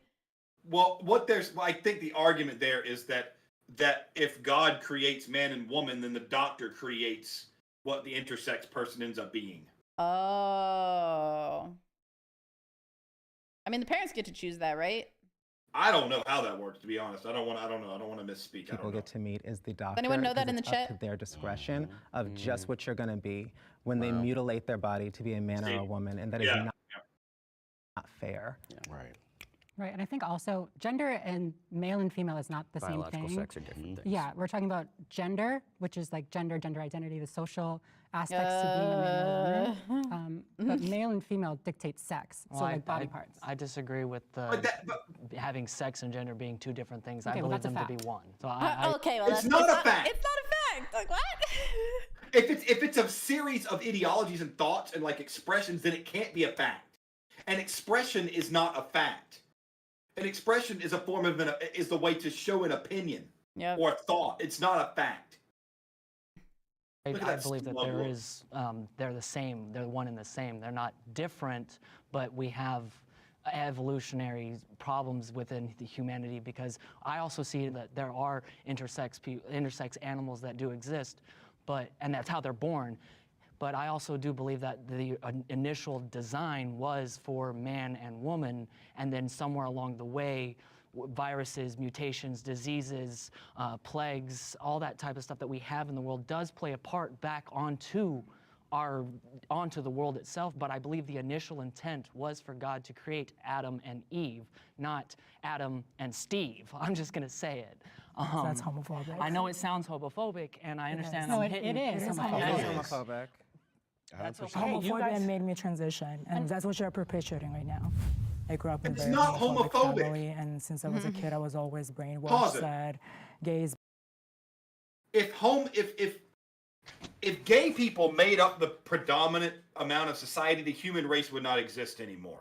Yeah, I So don't saying think that the evolutionary biological development of man is to be man and woman procreating, and that it is not evolutionary desirable for more people to be gay, that is not homophobic. That is biologically factual. Yeah, I mean, people can disagree with me on this if they want to, but I also don't think that it's necessarily homophobic to say that. I think that's just how it is. Like I made this point in my Why I Left the Left video, but I mean, if you know, being heterosexual was a bad thing, then all these people arguing against it wouldn't be allowed to say anything, right? Yeah. So, I mean, being homophobic is hating someone, being afraid of them being around you because they are gay. Like that is what homophobia is. Like just learning that, you know, someone that you trust or whatever, your opinion changing of them in a negative light just because they are gay when they haven't done anything threatening to you or anyone you care about, just because they're gay, that's homophobic. But to say that, like, you know, it should be Adam and Eve, not Adam and Steve, like that's I mean, I don't know. Do I have any gays in my chat that'll say their opinion on that? Like I'm open to interpretation, but personally I don't think that's a homophobic statement. I think that's just like, it's just how that person feels. It's not homophobic. Yeah. Like that's like me saying the body is not built to do screaming professionally for 8 hours a day. Like me saying that is harsh vocals phobic. Like it's not. I'm just stating the facts. If there were more gay people than straight people, the human race would not exist. And that's where we're going. It'd be extinct. And that's what we are going towards at the moment. PB, what? Sound off. Gays in the chat.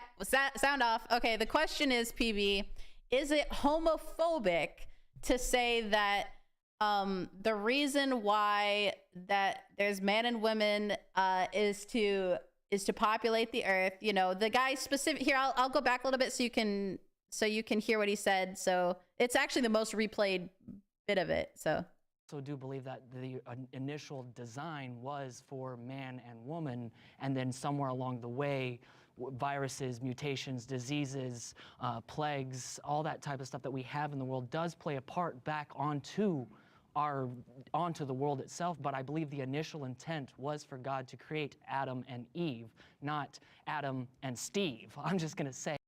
So yeah, and so they all say, oh, that's a homophobic statement, but he's trying to say, like, he's a Christian, so put that aside if you're not a Christian, or if you are, you know, feel free to talk about it. But they're saying that it's homophobic because he said that God created man and woman to procreate and to populate the earth. You know, that's why it was Adam and Eve and not Adam and Steve. Is that a homophobic statement? That's the question here. If that's the case, then biology, Mother Nature is homophobic too. Otherwise, Mother Nature would have made gay people be able to procreate. I mean, just like, you know, facts are anti, you know what?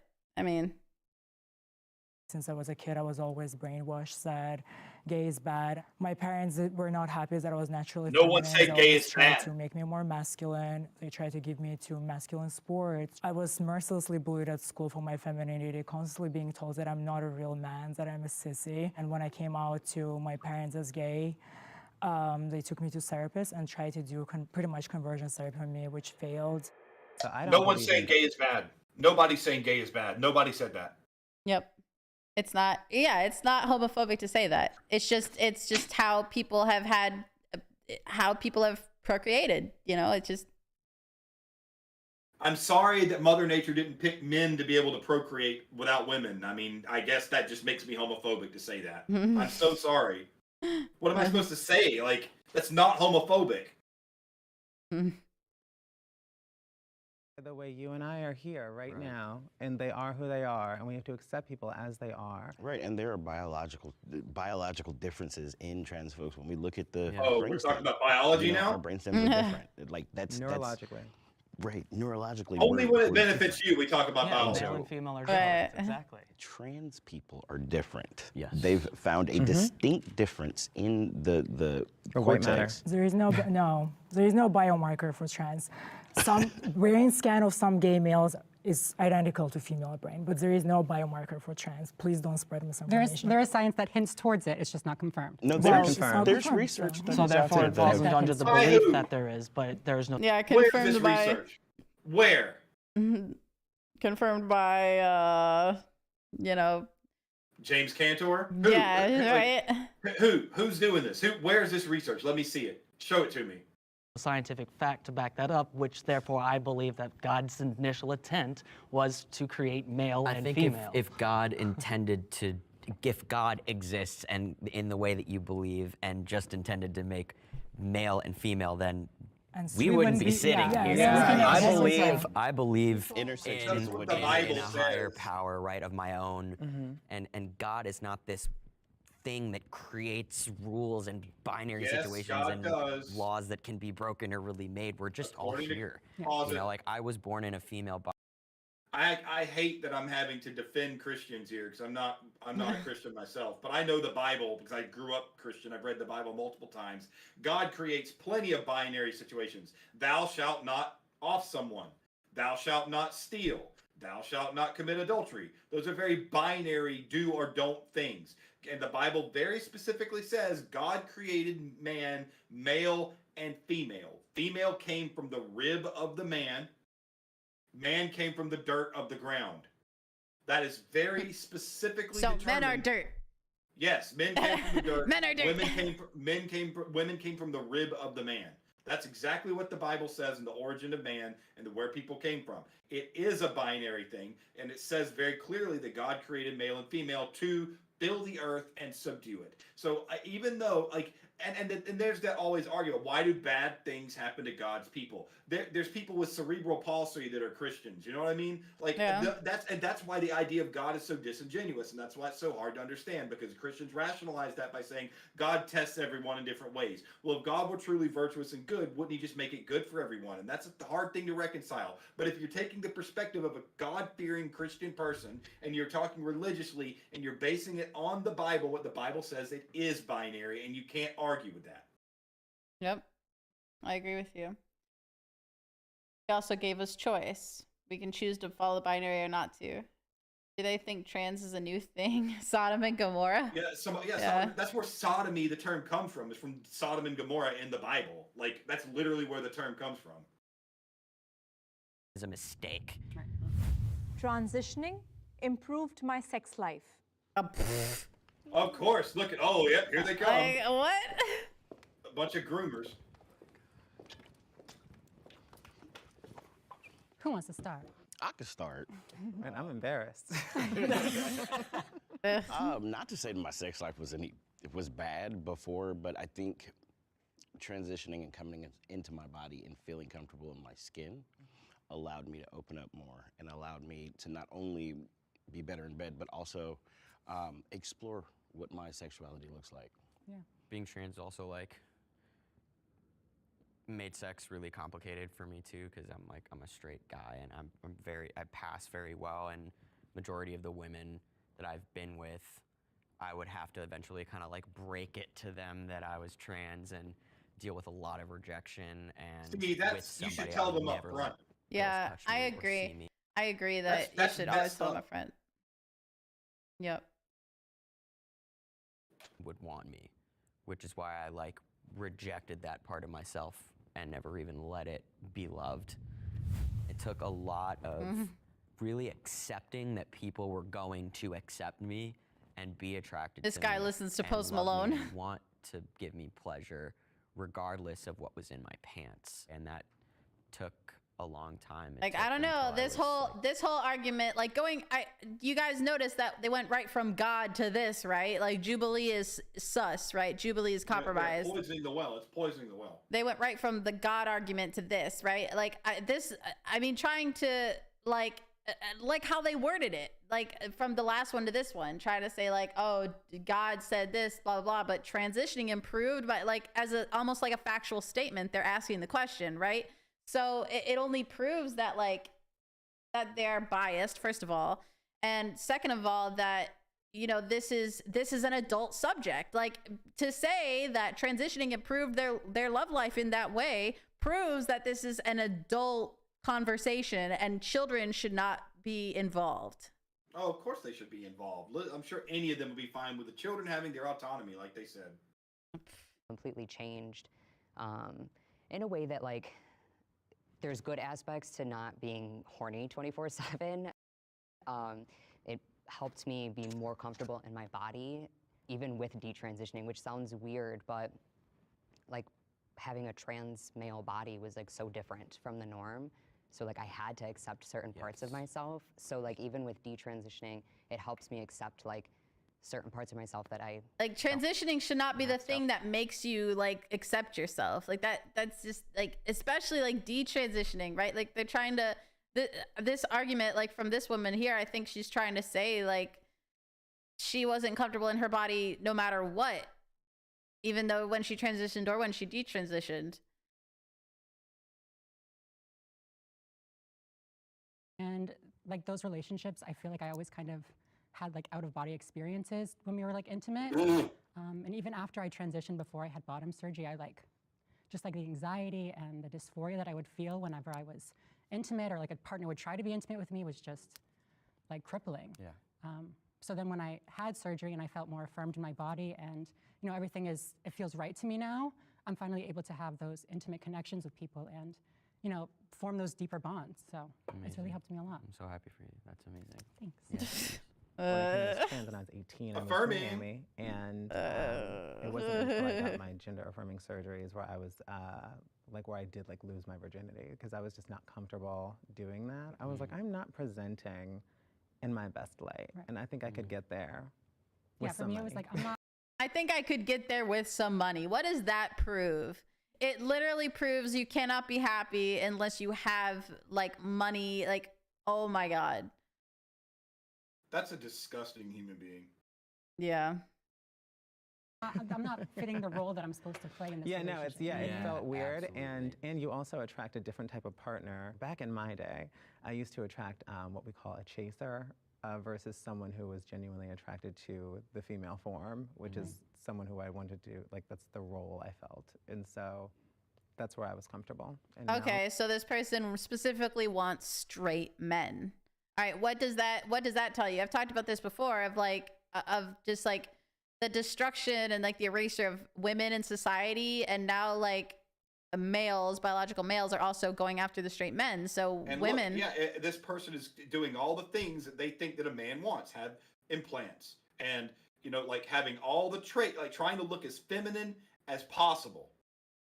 Like this person looks more traditionally feminine in the way that they have designed their presentation than anybody else, because they are just reaffirming the whole concept, this whole male of gaze stereotypes. concept. Yeah, they affirm stereotypes more than anyone else, which is the crazy thing to me. Because and trying to suggest that you can be a chaser and beat out other women, actual women, is misogynist. Yes, that's a misogynist way of thinking. This is misogyny. This is real misogyny. I'm comfortable. In Virginia, like Virginia, the T word did not exist. That was on Jerry Springer and Maury Povich, and that's where that stayed. no one was trans. And so I transitioned when I was about 18. I moved to Miami, and my joke is that I hit the tarmac and I said, I'm a woman, by the way. I remember I came out to my So mom, they and I were was super 18 when they nervous transitioned, so because why I are they was advocating for gay minors? years and years before, because that was disgusting. so much easier. But when I came out, I remember my mom just asked if I was happy, if I was healthy, and if I was going to finish school, because she had already paid for it. And I said, wow. Privilege too. Privilege. Yep. Transition definitely ruined my sex life. I was fine with my penis, but a year after estrogen, I felt like that part didn't belong on me anymore. So I went ahead and had sex reassignment surgery. After that, my sex drive was gone pretty much. I kept on having complications.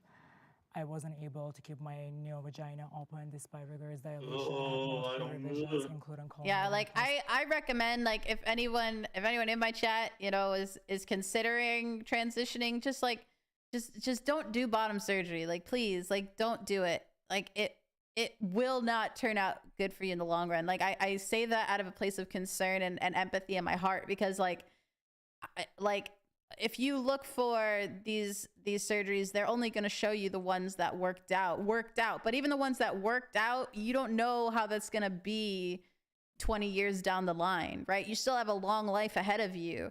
And these people who have had these bottom surgeries, they struggle with just the maintenance of them alone. And it's terrifying and really sad. You know, like I'm all for social transitioning. I'm all for that. You know, if you want to get, you know, laser hair removal, like even if you want to get some Botox, whatever, you know, plenty of women do that, and some like men do that too. Like if that kind of thing helps you socially transition, fine. But like in order to stay as healthy as possible with the process, maybe I'm being too liberal here. My liberal is showing, but like I'm saying if you want to socially transition, go for it. But I have seen and I've heard, and you're gonna hear now how bad bottom surgery is. With my penis. Also, I want to say that sexuality is fluid. My sexuality has definitely changed once I lost my testosterone. Before, I was strictly attracted to men. After I lost my testosterone, I was attracted to people in general, because now I didn't have this like male sex drive, so I couldn't relate to men as much. You know, as I wanted to have sex, but I just wanted to hold hands and cuddle. And now my body dysmorphia / actual gender dysphoria as well is worse than ever before. I do feel like I'm stuck in a surgically created body. I just don't think I've been really myself by trying to become a woman. Yeah, so transition did take a lot from me. That's been really, really hard. Yeah. It's okay. Yeah. Can I ask you a question? Yeah, sure. Oh. What, is it down? Did my stream go down? Chat, am I still live? Chat, can you hear me, chat? We're almost done. We got about 10 minutes. 33, 36.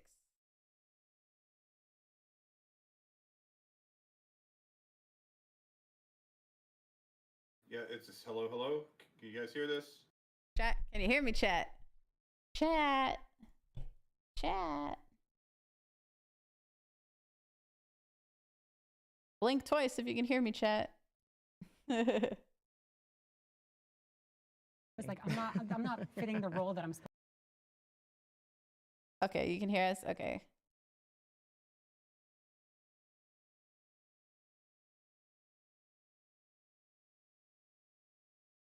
Okay. No, because I realize I just miss being a man, you know, I just miss being obsessed about sex and money. I don't want to do the whole emotional thing. And I'm talking about stereotypes, okay? So I regret, it's just like now I'm a medical patient for life. Also having sex served back, it just reminds me that I lost all these years. I could have been having fun, whether it's chasers or, I definitely have internalized homophobia. So internalized homophobia also pushed me into transition, because I felt like chasers weren't good enough, because I wanted to be a woman. I wanted to escape my homosexuality. But now I realize at the end of the day, I'm a gay man, and I'm still living with internalized homophobia, because therapists actually never helped me with that. It's fascinating that you say that, because I dated men and women, and in my transition, I felt like I had an internalized homophobia when I was with men, because I didn't feel like a gay man. And that was really hard for me to like figure out, because I had this journey for so long, and a lot of sexual experiences were good, but I was on Grindr and I'm sleeping with these men, and they're treating me how I would want to be treated in a social setting, but I'm like, I was really, really masculine in my presentation, but I tended to be kind of feminine in my roles within sex. And so I think that also got me to realize that I wanted to detransition, because it was a reflection of the relationship. That actually makes me think of another thing that might be the problem. The generation after us is completely inundated with prawn, right? And prawn is such an unnatural representation of lovemaking, right? So if people think that it's just, you know, a binary, right? If people think it's just you have to be submissive or you have to be dominant in either way, like there can't be any fluidity in that regard. If there cannot be a spectrum in that way, then yeah, it might warp the ideas of people who are already kind of vulnerable in that way. And I think that, you know, prawn is everywhere, especially on social media, and they're inundated with it. which is only kind of helping push them in a way that makes them a little more experimental. Yeah, I mean, this person was on Grindr, right? So that Yeah. means that they were just being the object of someone else's Fetish. fetish. Yeah. Yep. Like, to follow kind of some stereotypes, like I did miss being a woman in some of those like social settings, like with how women interacted with me, with how men interacted with me, like, so yeah, that's heavily relatable to that for sure. So I do not regret my transition. Shocking, I know. That was like a really great time for me in the beginning. I really was able to explore and express myself in ways that I could not have done without hormones and surgery. I learned so much about how people treat people based on gender and looks in general. You can learn that I feel without like I would not be the transitioning. person, especially the confidence and security that I have within my Like you can still learn that just by socially transitioning. And that's what I'm saying. Like if you are questioning yourself, just socially transition, not medically, socially transition for a couple years and see how it feels until you are an adult and then see what happens. But in the meantime, you need to be going to therapy and not a gender affirming therapist. I mean, there's so many crooked doctors, right? Like how are you going to find a truly good therapist? And it's hard to find a good therapist. I once had a therapist that literally told me, because I was being a bad wife because I didn't feel like sleeping with my husband. Like literally, this is how he worded it. He was like, sometimes your husband is going to want hamburgers and you want hot dogs for dinner. Is it so hard for a wife to give her husband hamburgers? Like he literally did that analogy. So it is really hard to find good therapists. I get it. However, just going to a gender affirming therapist is not good. You need someone who will challenge you. The best therapists that I have actually were counselors in my colleges that always had me looking inside of myself, that always challenged my opinions and my thoughts about myself, that challenged them, did not affirm them. I don't know if you've ever had a good therapist, Zach, but I've only had like one or two. I've had one. Yeah. self if I didn't transition as presenting sure. as a woman in this For sure, world. not sure. My dynamic with men in general is so much different. I mean, I was very insecure, very submissive, very quiet, and now I'm able to speak up for myself because of that.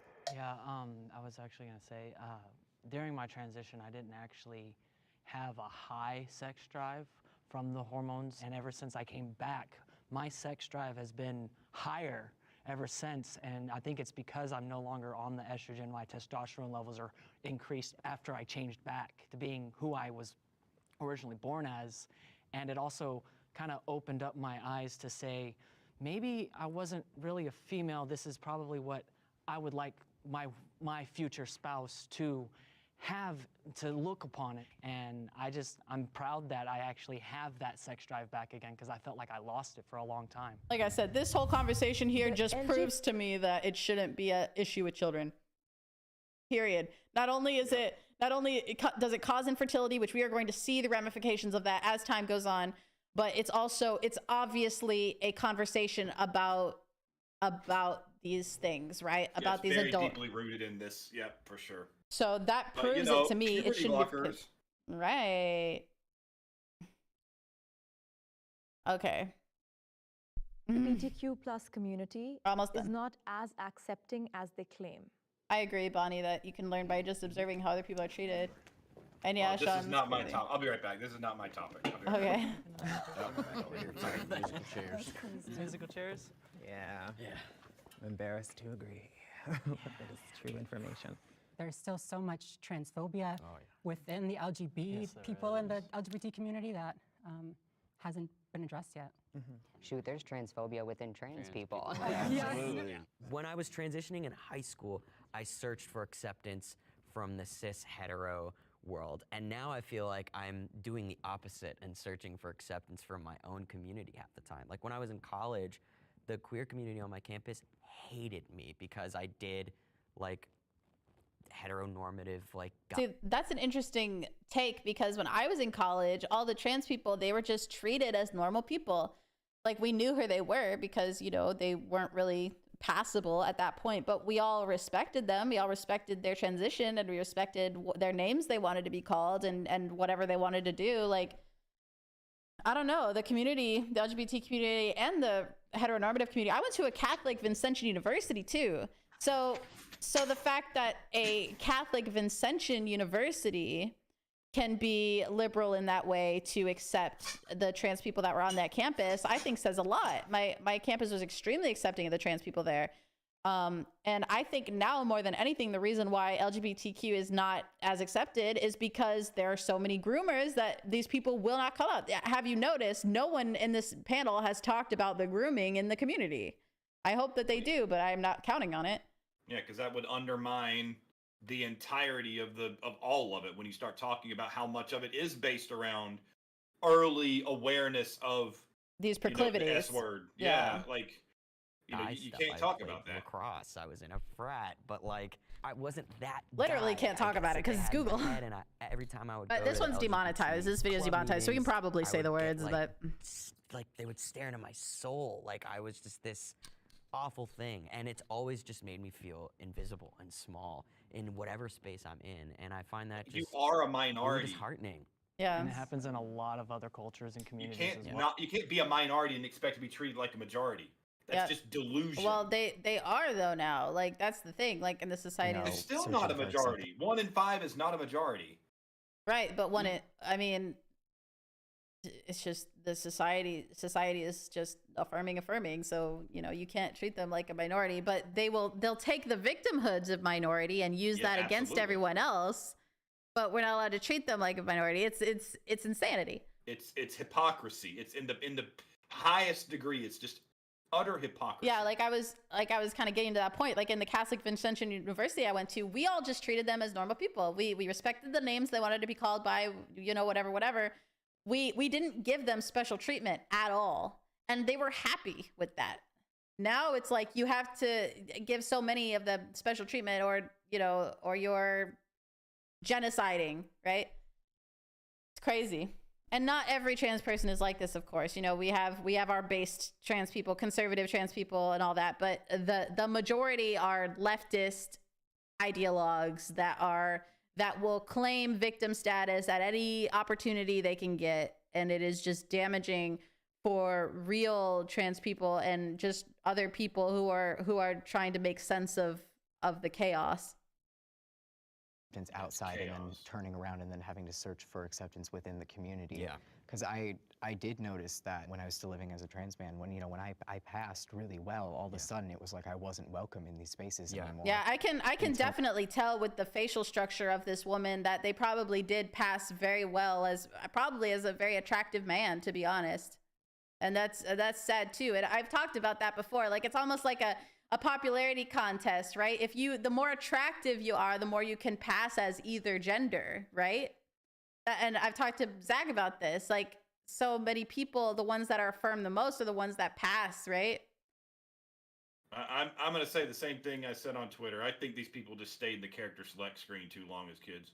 Well, they knew, and then you get that icky feeling of like you only want me here because of that. Yeah, like, and you know now I have the detrans aspect where no community wants me. No really one. sad. Like I'm still part of the I'm part of the LGB part, but I've lost people that I thought they liked me for me, and it didn't matter what I was. Right. But then all of a sudden, detransitioning was the thing that I've been called a traitor. Yeah, me too. You know, it's me too. They don't want me. The rest of the world doesn't want me. They will eat their own. That's not true. They can often feel that way. They will eat their own. They will destroy themselves from the inside if anyone talks against them. And detransitioners get the most hate out of everybody. And because they're an anomaly, right? They're the anomaly, and the anomaly of the anomaly has got to be bad, you know. Well, they're gonna be the majority in the next few years, and that's when we're gonna have a crisis, right? It's already a crisis. We're having a crisis at the moment, but just wait until a bunch of people realize that they were tricked into believing the science, and they've messed themselves up, and they can't have children. Like I didn't think about having children until I hit like 29. So, and it hurts me to think that like just from the medications and the birth control I took that I might not be able to have a child, right? Until I was 29, I didn't care. I didn't even think about having kids. And now that I'm 30, I want to have a child, and I haven't had a fertility test yet, but that just proves that like you cannot mess with your fertility until you're positive you don't want to have a kid. Aw, PB, thank you for the $50 dono. Thank you for the super chat. Thank you. Wow, PB. Thank you so much. I will keep you updated. Since I demonetized the stream, I will keep you updated for sure on when I get that to my account. I'm gonna watch it like a hawk, because YouTube is so ambiguous about these things. Thanks, PB. Thank you. That is so appreciated. Thank you so much. You're amazing. Yeah, it's hard to know. I don't know if these demonetized streams, if Ellie actually gets the funds or not. I don't know. We'll have to find out. Yeah, I will. Really I'll hawk this one for sure, and I'll let you know on the daily. I mean, YouTube can't do that, right? Like they can't legally like take a super chat away, even though I mean because they can. They could, but hard to say. But yes, thank you, PB, and thank you again, Riddle, for earlier. Yep, it's hard making these videos, to be honest. We haven't done a reaction stream in a while because these subjects are really tough to talk about. They're really controversial and they're emotionally taxing, right? Yeah, you guys' support's what's keeping Ellie going. I can tell you that for sure. Oh, thank you so much. We're almost done with this. We're in the home stretch, guys. This has been intense. It feels really isolating. Like this is not a club. It's not a club, and it's not. Sounds like they're heterophobic. If you look too heterosexual or you detransition, they hate you. For sure, it definitely feels like it's some heterophobia for sure, because people don't celebrate heteronormative relationships anymore, which we should. What's there to celebrate? It's so normal. But like she said, they'll destroy their own from the inside. Like they'll call her a traitor just because she detransitioned. Like what kind of horrible rhetoric is that? Like maybe that goes into how many detransitioners are unaliving too because of the pushback, right? And so then detransitioners. Social stigma.